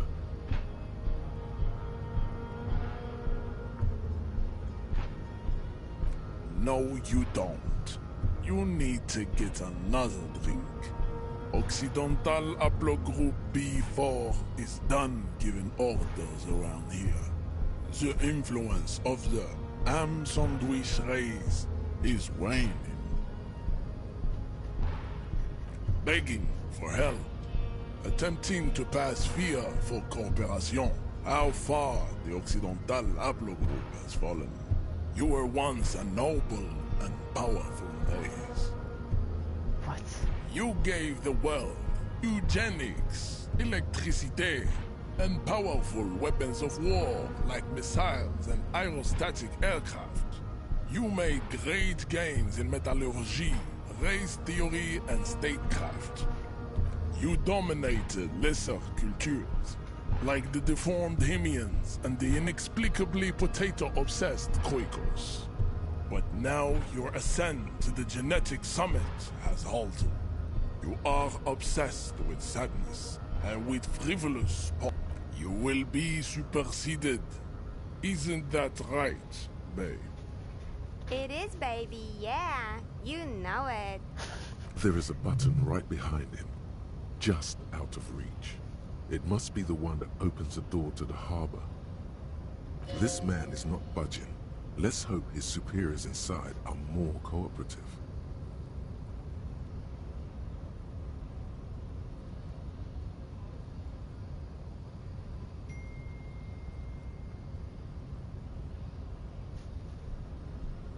Enough with this begging. You should leave the stage of history with dignity by inviting the other races to a great world war. Bring your troops to the Simonine Islands and to Boogie Street, and we will pulverize you. When you are gone, we will build a museum for you. The walls will be lined with bottles of Al Ghul, your beloved beverage. Inside, we will store the odes to homosexuality you call art, and your microcephalic skulls. There may be a peaceful solution to this. You could internalize Meshahed's race theory. He would take you as one of his own. Well, not as such. What you do with the mastery of advanced race theory is up to you. You could reject the findings, sure, or accept them and become an advanced racist. Ask what kind of races there are first. Classification is core to this stuff. Do you?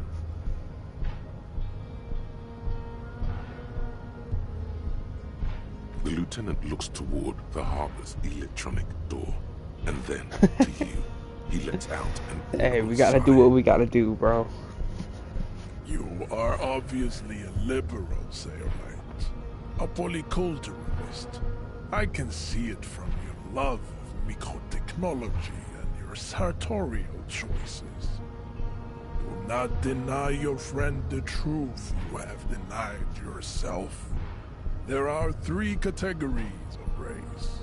Type A, the heroic races. Type B, the servile races. And the vile CF race cauldron of pederasty. Which one do you need education on? Those are the Simonese, the Areopagite, and the Occidentals, excluding the Maun, of course. The Maun are riddled with eczema to the point where they find it impossible to smile. They are all lactose, and a receding genetic pool has led the Maun on reprehensible street parades. In Maun cities like Stadskanal and Vredefort, wearing wooden clogs on their feet and little green tassels on their hats. I don't know what he's talking about. This shit going over my head. You know them by the names of their nation states. The Oranese, the Gotwaldians, and the Königsteiners. My people simply call them Maun. Maun is a derogative term for First World people of Gotwaldian descent. They do not all have eczema. Also, people of Katla, like the Suru and the Uhu, are much more lactose intolerant. In some municipalities of Oranje, people do wear shoes made of wood to street parades. Green, orange, and even yellow tassels have also been seen on hats. Okay. The Maun are proof that you can have too much Occidental racial purity and tassel-centric culture. Tassel-centric culture has led to a lactose-intolerant subrace whom no one can take seriously. Colorful tassels are, let's be honest, not a good sartorial choice for this century. You might want to avoid wooden clogs too. The Vespertines and Messenians of Vesper and Messina, the ancient Meteorans of Meteo by the golden Pisantic Sea, the Suren of Sur-la-Clé, and even the North Königsteiners. all have type A race propensity. The other large mondial civilization, the Mesk, are too yellow and oleaginous to count as a heroic race. True, they are violent and expansionist, but they have overproduction of sebum. Sebum is leaking into their brains, making them listen to El Mariachi music and eat toxic minced meat-based food, which in turn only produces, as proven by the Mound and the Mesk, Occidental type A is in retrograde. The Semenese and the Areopagites are on the ascent. The Areopagites are sleek, long-headed. The Semenese are powerful, mesomorphic. The former is an immutable progenitor, unchanged since the latter is perfected and adapting. Together they form the Semeno. Type B are the unheroic races, amorphous non-competitors of the great race. The Koikos and the Vacholier, they are mud. Is he really gonna let us in after all The this? Koikos of Grad, Yugo, Zhimsk, Shest et al. Are what you would call white, officer, in a suspect description. Oh, okay.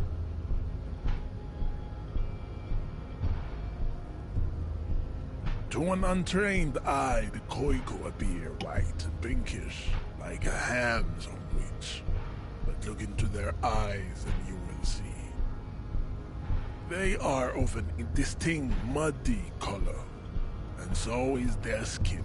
Pinkness is a racial quality that has to be earned through centuries of advanced ballistic warfare and cultural domination that the Grad people have undergone for drinking alcohol and smoking the degenerate tobacco and for eating potato.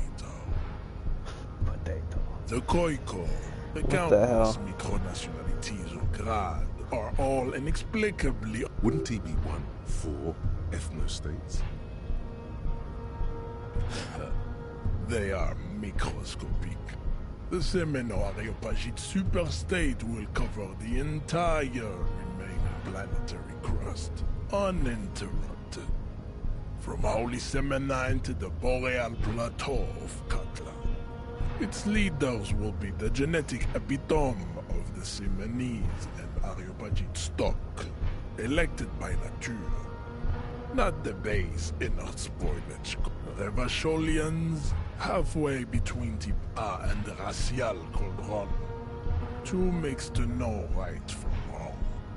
You tried your degenerate little revolution, which was the single greatest failure committed by humans in our 82,000-year history on this planet. Is it 82,000 years that we've been recording history? You have very little idea of what is happening, but that seems a little off. Yeah, isn't it just 8,000 years? The mysteries of the people of this planet are a tragedy that has played out countless times over, like a fever dream of skin, hair, and bone. Wake up, night. The revolution came to Ravachol from Grad, in Zaraz-ridden potato carts. It is literally an illness, a prion disease that leaves the parietal. The revolution is fatal familial insomnia, a hereditary prion condition passed from the Koiko to the Occidentals. But not sexually. Probably through trade roots and potate acid, the prime component of the potato plant. Enough of Tibet mediocrity. Tips CF are a museum of failed chimeric experiments and tragic maladaptations. They are tortured creatures waiting to be put to sleep. Your lesser races like the mosquito, A grotesque mixture of a masked woman and a Seminese man. Only possible if the mother is masked and the father Seminese. The other way around, they fail to produce offspring. The mosquito is born sterile, like a donkey. All they have left is... It seems unlikely that two human beings produce genetically sterile offspring. Yeah, what the heck? You are right. You have misunderstood. You lack basic phylogenetic education. Then there is the Seminokoiki Chimera. Are you sure you wish to know of the Seminokoiki Chimera? It is not an aesthetic site. The Koiko, as you know, are very servile, especially when they meet the rich man. Racial scientists have toyed with the idea of crossing the Seminese with the Koiko to produce a super worker of Seminese strength and grad servility. This will never happen. The Seminese and the Koiko may have similar interbreeding problems as the mosquito. We will never know precisely. No Seminese man could maintain an erection in the suffocating potato stench. Dude gotta be the most racist dude in all these lands. But enough. Shirtless in the It is winter. cruel to entertain His hatred ourselves just fuels with him. the deformities of Type CF. Were there any able-bodied races you needed education on? You understand nothing. To solve the great race enigma, you have to first ask yourself, what is the race enigma? You have not even worded the mystery, let alone solved it. We will see. Access to the Union is important for our investigation, but there may be another way, without becoming a race theoretician. You need to internalize what you have heard here today, then return to me. This clarity does not come instantly. I cannot possibly imagine what else we have to discuss, Tibere Basholian. Your love for disco music and venereal disease? He does not so much as glance at the object.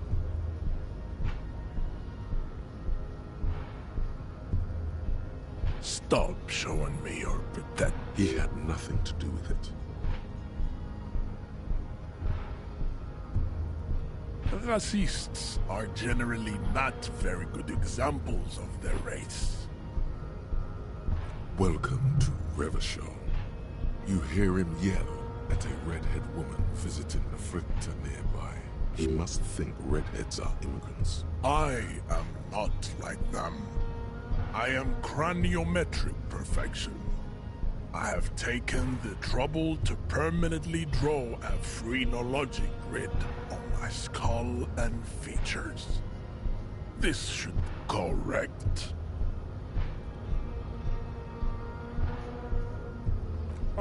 Don't be vulgar. White or not has got little to do with this. The race enigma runs much deeper than that. Mr. Clare is a man of vision and means. He has the will to confront also. To serve is noble. It takes discipline. Your petulant individualism has only contributed to your race failure. It is lax and moronic jam. Individualism. You have gotten these ideas from degenerate youth culture, have you not? You have picked them up from... Of course it does. You are a degenerate individualist. I am not surprised you enjoy it so much. This has happened to many of the side products of the inevitable cultural victory of the Seminese race.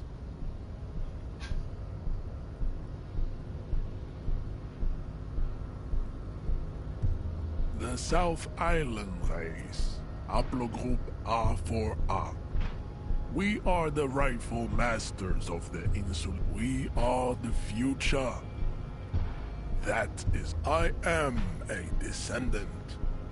The narrow streets of Elysium are... No. I have heard about it on the radio. So you don't even know. I'm from Couronne. And no, it is not just in Revachol.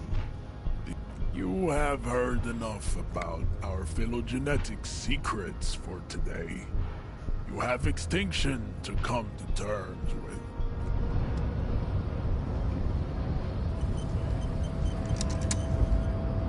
Wow, you work hard. Oh, yes, you hustle. You're a provider.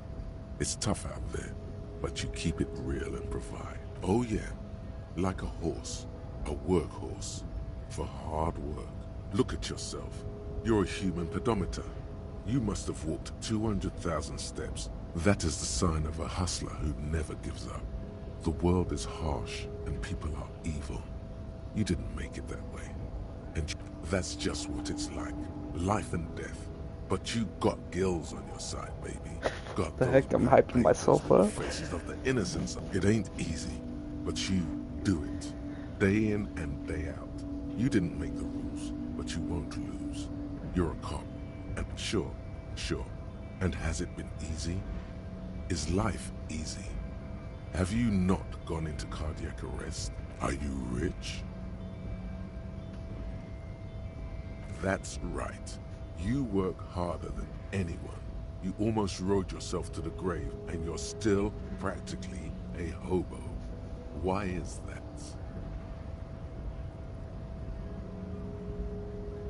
Boo-hoo. The system is broken. The establishment is keeping me down. That's not the fuck yeah attitude you're used to. Look, the immigrants are cool. The immigrants play cool music. Everyone likes them, especially the guardsman has set himself up one of those self-replicating money structures. You should learn from it. Don't play the victim. That's right, 100%. Fucking G-Man's got his jam-covered sticky fingers in your pocket, stealing from you. Aren't taxes almost non-existent in the Gossamer state that is Revachol? Every time you wipe your ass, they got their direct and their indirect modes of taxation. Sales tax, 98% of all your money.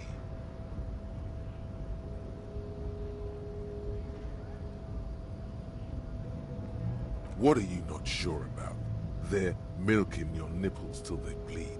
Can't you see? Aren't you sick and tired of having bloody nipples? It's all about the tax issue, hustler. No other problem in the world is as pressing as top marginal tax rates. And don't you fucking forget it. Okay. Hey. Psst. Psst. Hey, you. Yes, you. Word on the street is you're ready to start building communism again. You keep saying things like, down with the bourgeoisie, eat the rich, sodomize the landowners, impale all... Okay, not in so many words, but don't deny it. You're about to rip off that mask of social democracy and reveal the monstrous... Everyone can see that. So tell me, do you have any questions before we fire up the big communism builder? Failure. It's about failure. Yes, failure. Abject failure. Total, irreversible. You alone. You against the atom, the charm and the spin. Where the whole world failed. Matter failed to bend to human will. Human will failed to get out of bed and tie its laces. You alone, single-handedly, will rebuild the... Now get to work, comrade. Comrade. Communists. Do I want to become a communist? Nah, it's too much. Very well. I guess no one will build communism then. Tell the working man it's over, unless anyone has no objections. It's mathematically impossible to achieve a classless society. Everyone knows this. Anyone? Anyone else? There's no one? There's no one. Okay then, lie down and let the water carry you downstream. Man, having a lot of damn thoughts. He don't even know. Alright, let's run the number on the armor. That's a good thing to do, probably.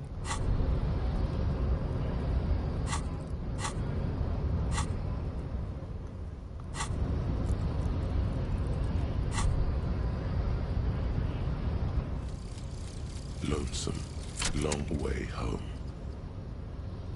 Do I remember my name now? Here we go. Home awaits.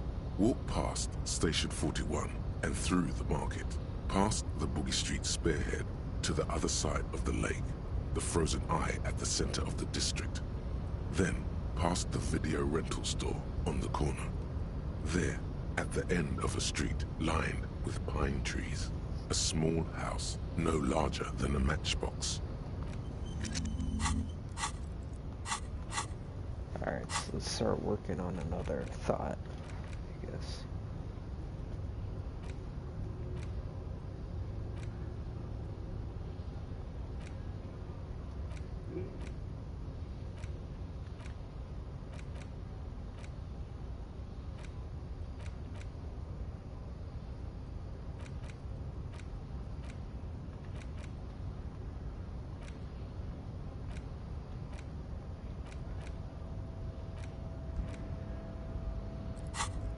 How does this shit work? So I have to forget one of these? Or unlock?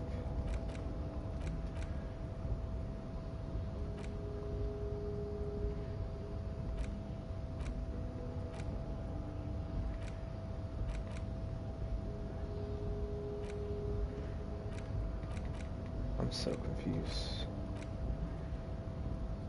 So I can't, how do I select? Here we go. Advanced race theory. We need that.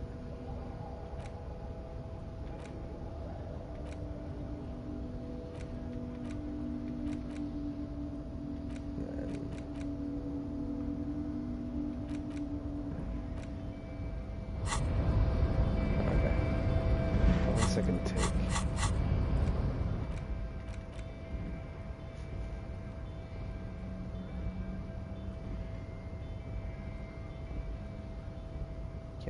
-1 trauma.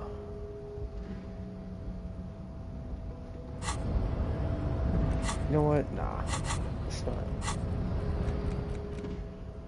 Let's not do this shit, bro. It's not. You gotta find a way to get in, though. I really don't know how we're gonna get in.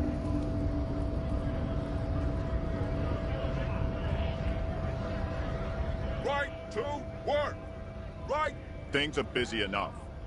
You're going to waste less of my time? The hulking man oozes stark skepticism. Not before you get in there and get your ass whooped. Learn? He might have some advice, but you got to at least try to fight Measurehead first. Return if you fail. No. I don't think we can beat dude in the fight. I don't think we can. So. Hola, Wandering Man. How can I help you?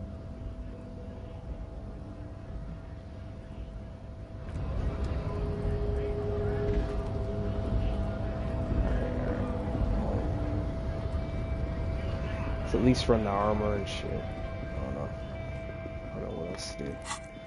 Let's try to finish these other tasks. Oh, we gotta... Alright, let's ask him about the case. What do you want to know?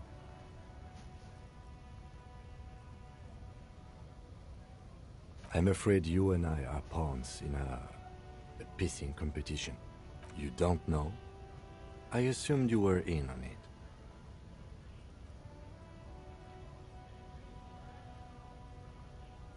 What's there to say? It's just stupidity. The cop kind. Our precincts can't decide if Martinez is part of Jamrock or the Industrial Harbor. Yours or mine, as if we somehow own parts of the city. Typical street gang mentality.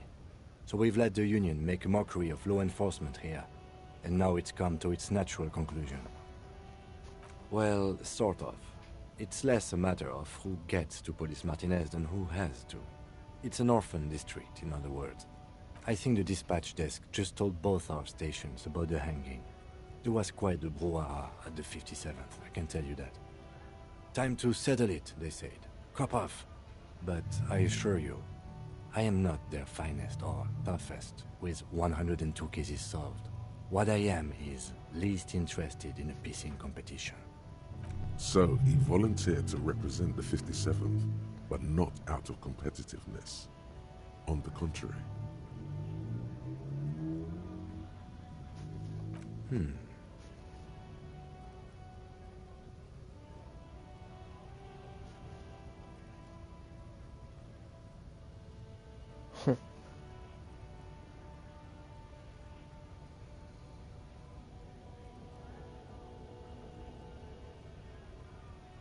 No.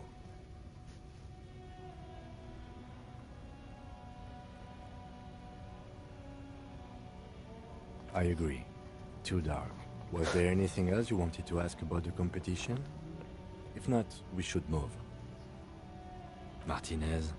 Nothing. It's just a puddle at the end of some drain pipe. No one cares about this place. They care about sports. Most of our colleagues don't even know how to get here. North of the interchange doesn't exist. Yes, I'm an unrepentant spoilsport. Yes, it's a wholly pointless matter. Forget I ever mentioned it.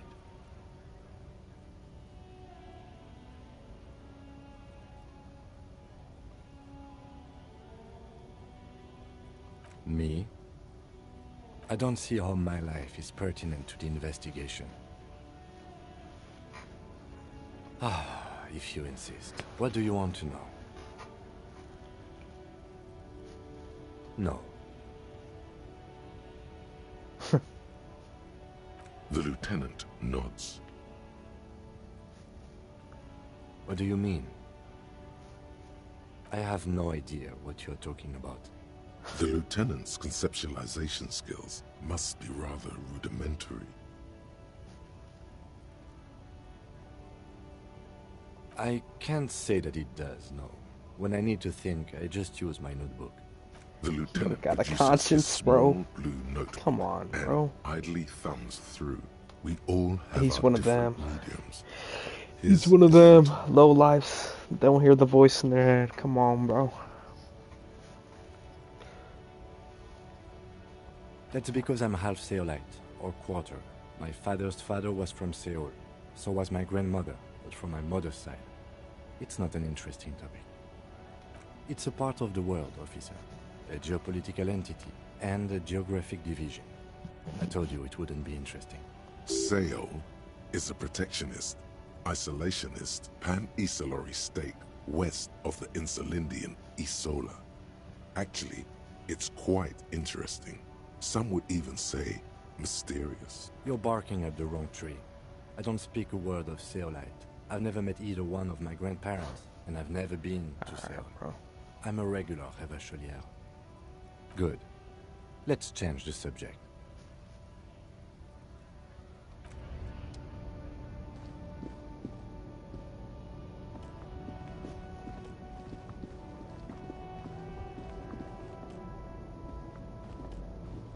How do we... Oh, yeah, it's over here. No?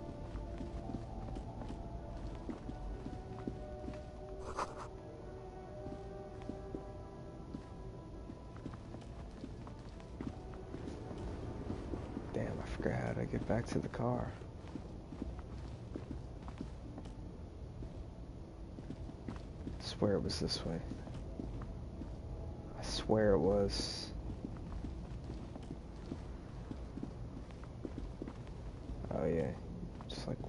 these boxes. The way it looks like makes it look weird. Alright, let's just go back to the car. Inside, you see a set of steering levers. This is Precinct 57. How may I assist you? Sure, officer. What's the number? And the make of the armor, if you know it. Got it. I'll contact the ICP database immediately. Call back tomorrow. Hopefully they'll have dug up something useful by then. The International Collaboration Police, ICP, is an inter-Isolari law enforcement service, the crown jewel in the moral intern diadem, alongside EPIS and the coalition government. It will take just a moment, officer. Her voices fade out into the familiar radio static. Our memory loss sorted out. It's getting a little bit out of hand. It's already been out of hand.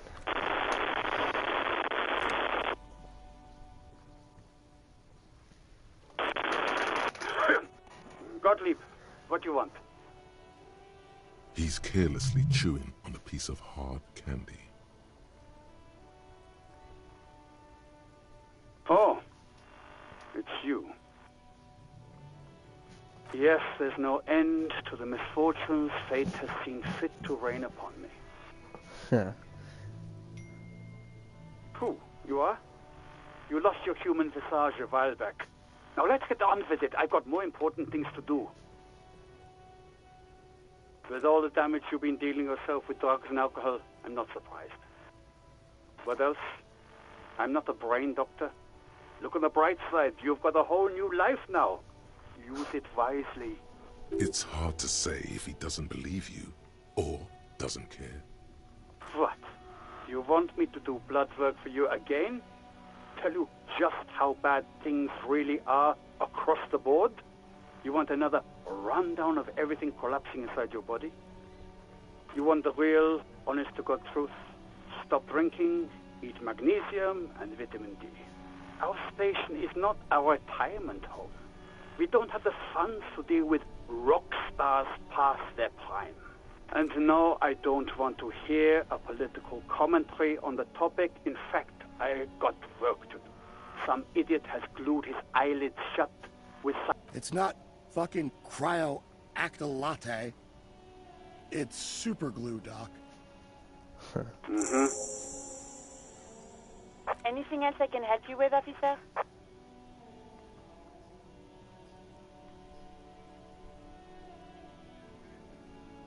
'57's over and out. In the cabin, you see a set of steering levers, a radio on a hook, a pull-out toolbox, and as you tap on the gauge, the indicator pin jerks as if startled. It's in the large orange set.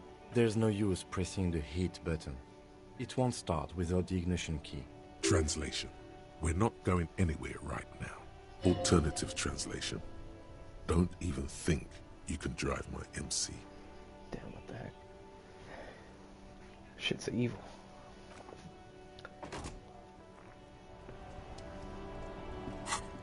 Alright, what else do we need to do? It's gonna take time.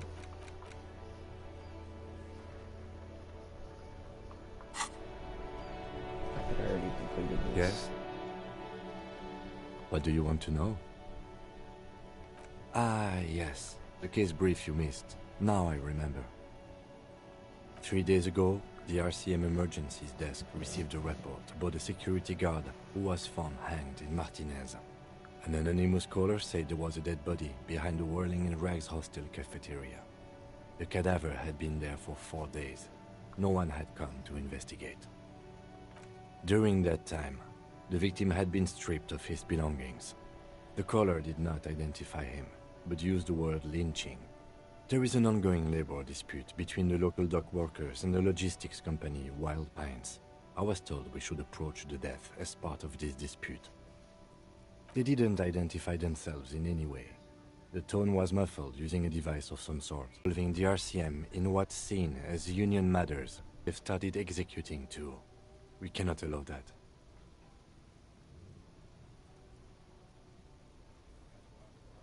Just to be clear, we are police officers. It's our job to find the killer. That's the case. Uncover and arrest the killer.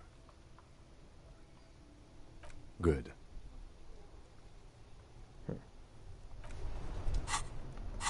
Alright. What next?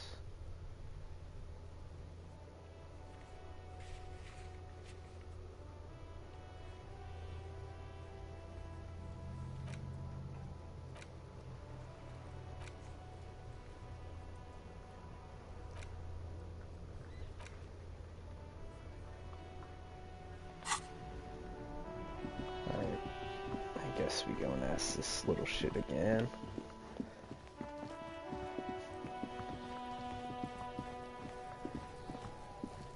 Forgot to ask him. So you tried to kill Kuno's girl? What's up with that?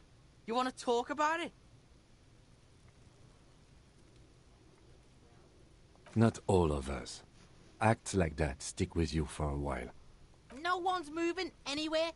Do this shit again, and Kuno's gonna climb in your room at night with a knife. Kuno knows where you sleep. The pig who fucked his window up. I'm gonna climb in through that balcony, put the fucking knife in you. Yeah, I've been in your room. But you and Kuno are good for now, pals. Shoot that shit at Kuno. Let's have a jolly time. The determination in his voice leaves little room for doubt in his sincerity. He means every word.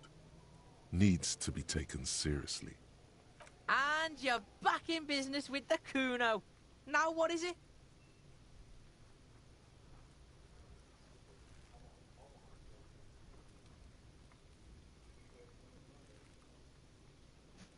The fuck about it? Fuck are you talking about? What is this contusion? He says you're stupid, Kuno. They want to make you stupid again. Oh, did Kuno make your shit sniffing harder? Obstruction of shit sniffing. This is Kuno's kingdom. Kuno fucking... You hear the lieutenant hum. Kuno doesn't give a shit about the armor. Kuno's fuckgimp's got one big thing wrong with him. He's a fucking mutant. Look at him. Fucking growth hormone shit. He's a giant. The armor's too big for any man. Kuno doesn't give a shit about that freak armor. Kuno threw that shit away. Kuno tried to get the helmet on. It was too big. Kuno kicked that shit in the sea, rugby style. That shit means nothing to Kuno. Yeah, that shit means nothing to Kuno. Kuno doesn't give a shit about material shit. Kuno's a fucking monk. You wanna fuck on someone about that armor? Go fuck the mustached union fuck. The jolly troubadour shit at the gates. Yeah, cock and boot. You know that jolly union cow fucker? Came around talking about cows or some shit? Came around pretending like he cares about cows? Yes, you met him at the gates. The one with the boots and the jolly smile. Yeah, he's the one you want to talk to. He's fucking crazy about that armor shit. Coming here pretending like he likes cows. Trying to catch a peep at Kuno's armor. Curious, my liege. Why did Kuno feed you this information? Yes, pray pardon, sire. Better to let it be. I did not mean to make you paranoid. You're testing Kuno's patience. Get lost. Alright, so Kuno doesn't... that was actually kind of useful, talking to him. Okay.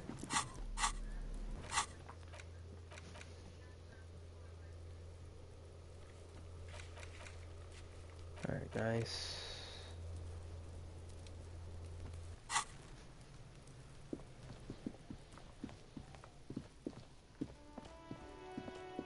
Alright.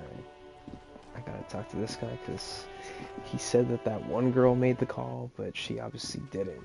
So, why would he lie about that? Oh, and the other part's open. Can I help you? Another thing. Great. I love those. Yes, not the whole damn union, thank God. Just, they come here in the evenings. Dumb, unruly. We should find out who this Lord faction is, occupying the booth. Loudness means talkative, and we need info. We don't. We have to wait. They'll show up sooner or later. Men get hungry, even striking men. If not... There are these things called days. You sleep between them. He's saying they'll come after you've slept. Yes.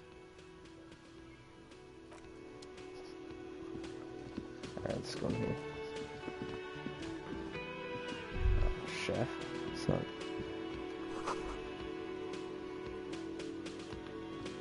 A thin man is smoking below an exhaust hood, occasionally sipping from his mug. This must be the Whirling's cook. As you step in, he nods toward the table and says something in a completely foreign language. The only words you can make out are Garancy and Kubek. Okay, it's definitely not his name. Whatever you do, please don't call him Garancy Kubek. Please. It's not funny. The man puts his cup down and replies something, his left hand drawing arcs in the air. He smiles and bangs his ladle against each of his pots in turn. It's almost like music, especially with the sounds of assorted dishes boiling and simmering on the stove. You see a heavy steel door with a prominent dimpled lock. It's painted blue. You do? It's a door in the back of the kitchen. Why do you care where it leads?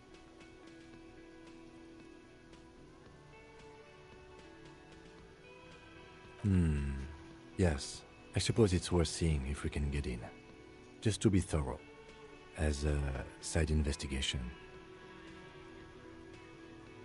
Gart is the person to ask about this. The cafeteria manager.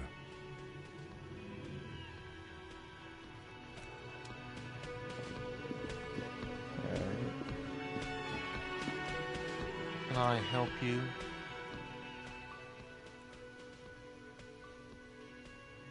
Another thing.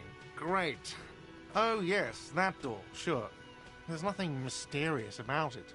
It's just a door. No, I don't have a key. I don't know how to get there. And I don't care either. It's not like I've been wondering about it is, of course, exactly what he's been doing for 10 years. Or some boring storage space with a bunch of old junk and dust. Junk and dust. He's attempting to maintain an air of indifference. It's absolutely not convincing. Fine, okay, a little. But my job doesn't leave me time for wondering about one locked door in one of the cafeterias I manage. So I haven't opened it. I have cleaned the whole place 100 times over, though, after the animals. And I haven't found a key, so good luck with that. Yes? Okay. Okay. I'll try going upstairs. Maybe someone's out.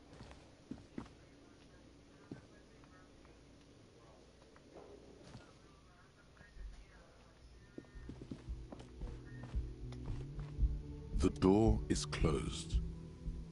There is no answer. You hear the shower being turned on, somewhere inside. A tremendous loneliness comes over you.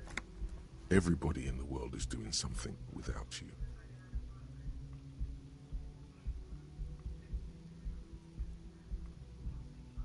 The door is mute and indifferent.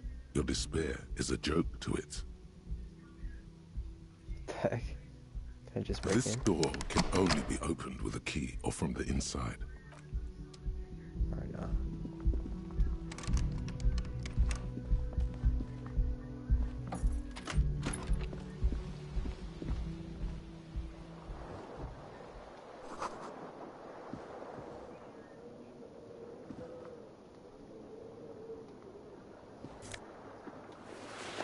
Got my jacket.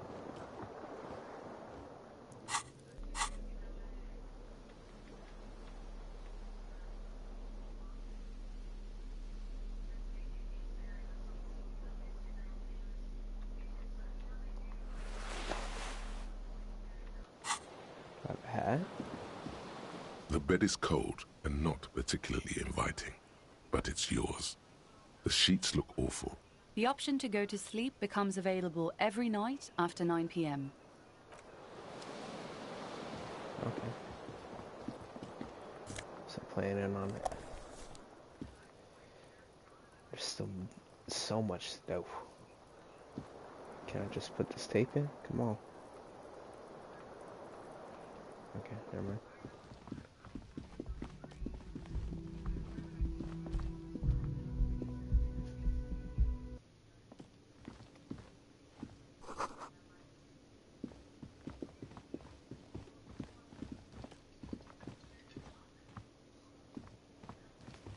Hello, sweetie. Wait, who's Sweetie? You're a handsome man, officer, with your mustache and your chiseled jaw and that silly dimple on your chin. Thank you. But dear, you're not for me. I'm too old and too married besides. You must forgive me. I'm getting so scatterbrained. I completely forgot to introduce myself. I'm Lena. My husband Morel and I are staying with our friend Gary just down the street, but I come here for tea when they're away. This Lena is wacky enough for the motley crew. Hire her on the spot.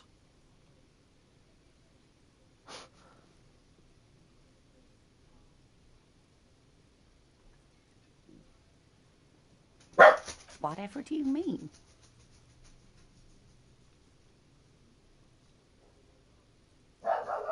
Ah, yes.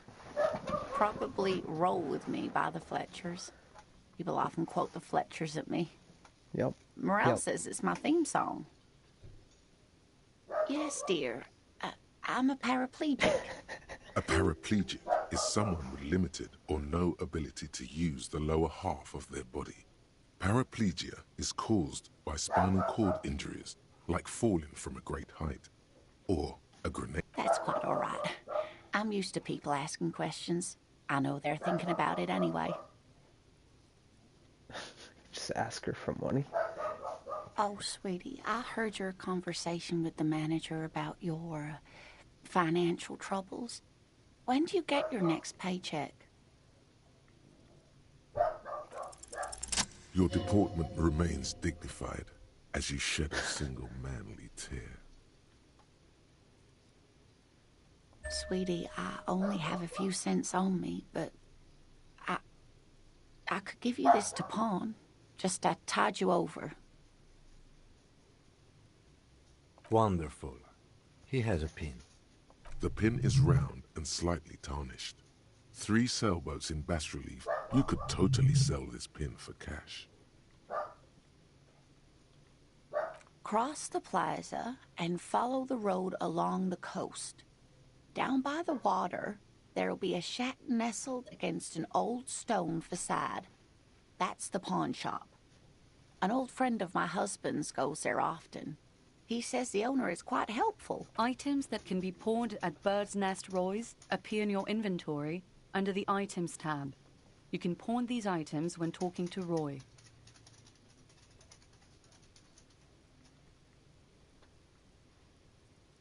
You're quite welcome, dear. Thank you. Of course, dear. Good luck with your case. Oh my gosh, what a nice woman.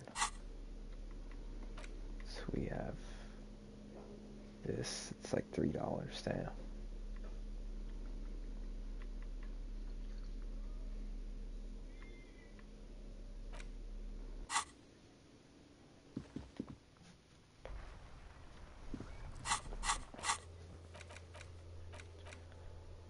Find out who's in the union box. Explore the Warlink's secret passage.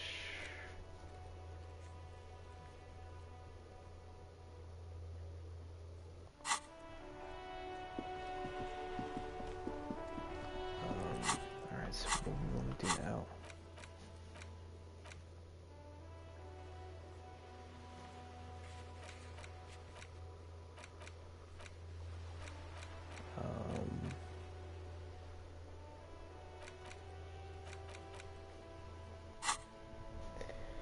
Alright, ask around about the tattoos. Maybe we could ask her.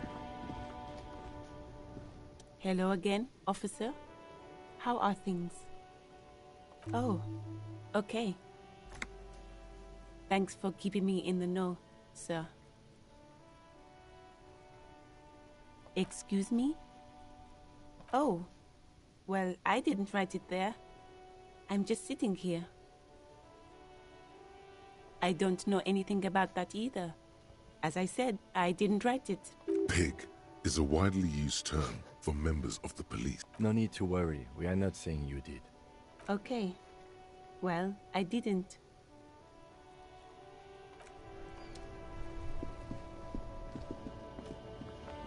I don't think we've gone over here. Welcome to Revachol. Racist lorry driver. This man looks like trouble. You might not want to get into this right now. Plenty of time later.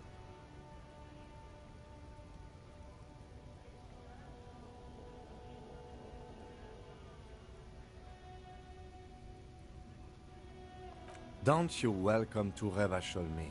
My grandfather came here from a 3,000-year-old racist isolationist culture, while your ancestors came to this island a mere 300 years ago. Every school of thought and government has failed in the city, but I love it nonetheless. It belongs to me as much as it belongs to you. It's men like you who keep Revachol divided, making it that much harder for everyone to climb out of this post-war limbo. Yeah. What he means is, fixation on the Revacholian nation makes it harder for Revachol to actually attain self-determination. Oh, come on, man. I just said, welcome to Revachol. It's a lorry driver thing. I know exactly what you meant. You think my kind doesn't belong here, that I should watch myself and behave. But you see, I'm an officer of the RCM. It's actually my job to make sure you behave. I would advise you to remember that. Silence. The air between them becomes tense. Your partner needs backup. Now's your moment to shine.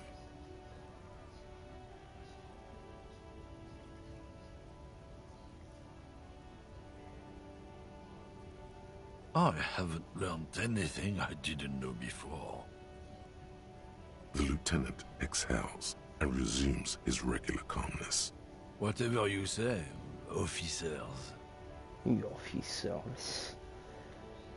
He smells of heavy motor oils, and his breath of high tar content cigarettes, probably Astra Whites. Oh man, that's great. Look at that guy go. Haven't seen anything that funny in a while. God damn. Thanks for that, but no, it's not mine. He doesn't live in Martinez.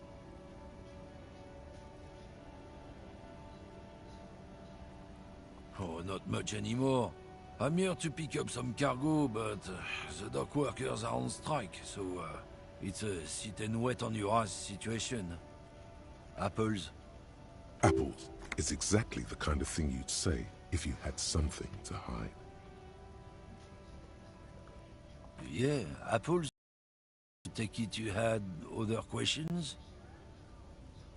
It's about biological determinism, natural law, the sorting of the races. Not the most popular topic nowadays, with the coalition in charge and all. Not sheep, ostriches.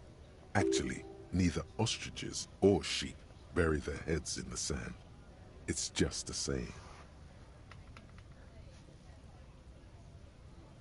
I thought ostriches do.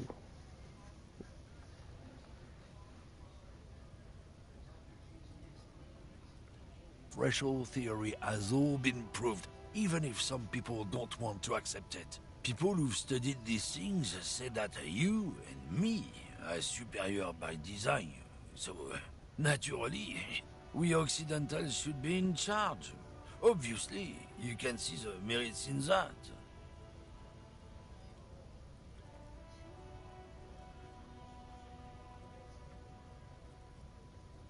Open your eyes. Haven't you noticed something different lately? An unfortunate downturn, maybe? Huh? When members of the superior race cease to believe in their this concerns you, policeman, so you better be vigilant.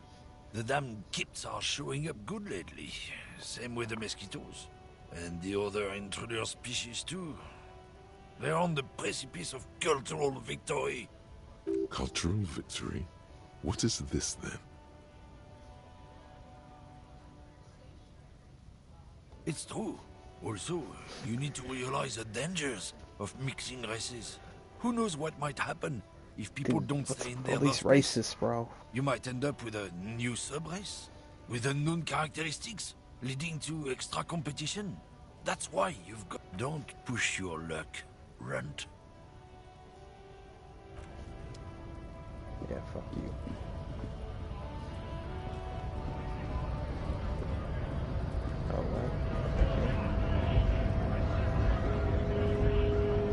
Right to work! Right to work! Shame on you!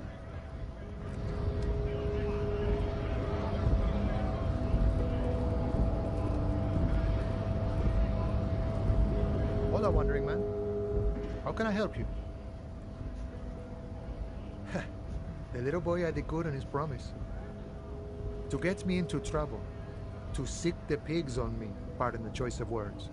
What happened? I was asked to look into that armor situation. Official Union probe, you know. Track it down, see who took it. Did you? At first I thought, why not? Maybe the pieces can feed the strike. Buy us a few more days under the sun, you know? So I went to this boy. He said he'll make me his prison bitch. He's got eyes everywhere, and the cops in his pocket, and he's the king of Jamrock. Serves me right for doing menial footwork. I dropped that probe right then and there, and it still got me into trouble. One bad move is all it takes. I learned that people don't want to talk to a drunk Union man about some armor. What else? Not much. Technical stuff mostly. That was the interesting part. I did some research into this armadura. Let's say I have friends at the library. I didn't get into the material science, just how it comes off. How does it come off? In parts. 4 in total. The helmet was the first to go. The kid says he tore it off and kicked it into the sea. I believe him. The boots were still on the guy last I saw. Too hard to remove. So, as I count, there are 2 parts missing. The gauntlets and the cuirass. This is where I left off. Too much hassle. More like a job for some militia.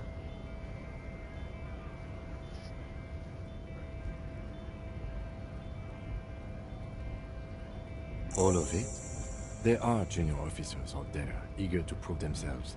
I would leave some for them, and I would leave the boots to processing, but okay. Let's find all of it. It's implied he finds it unlikely that you will succeed in this. A mesquite epic then, all across Martinez.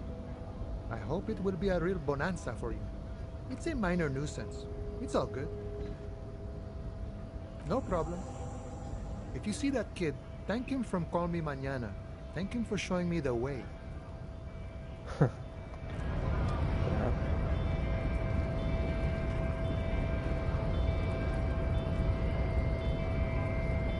We go down.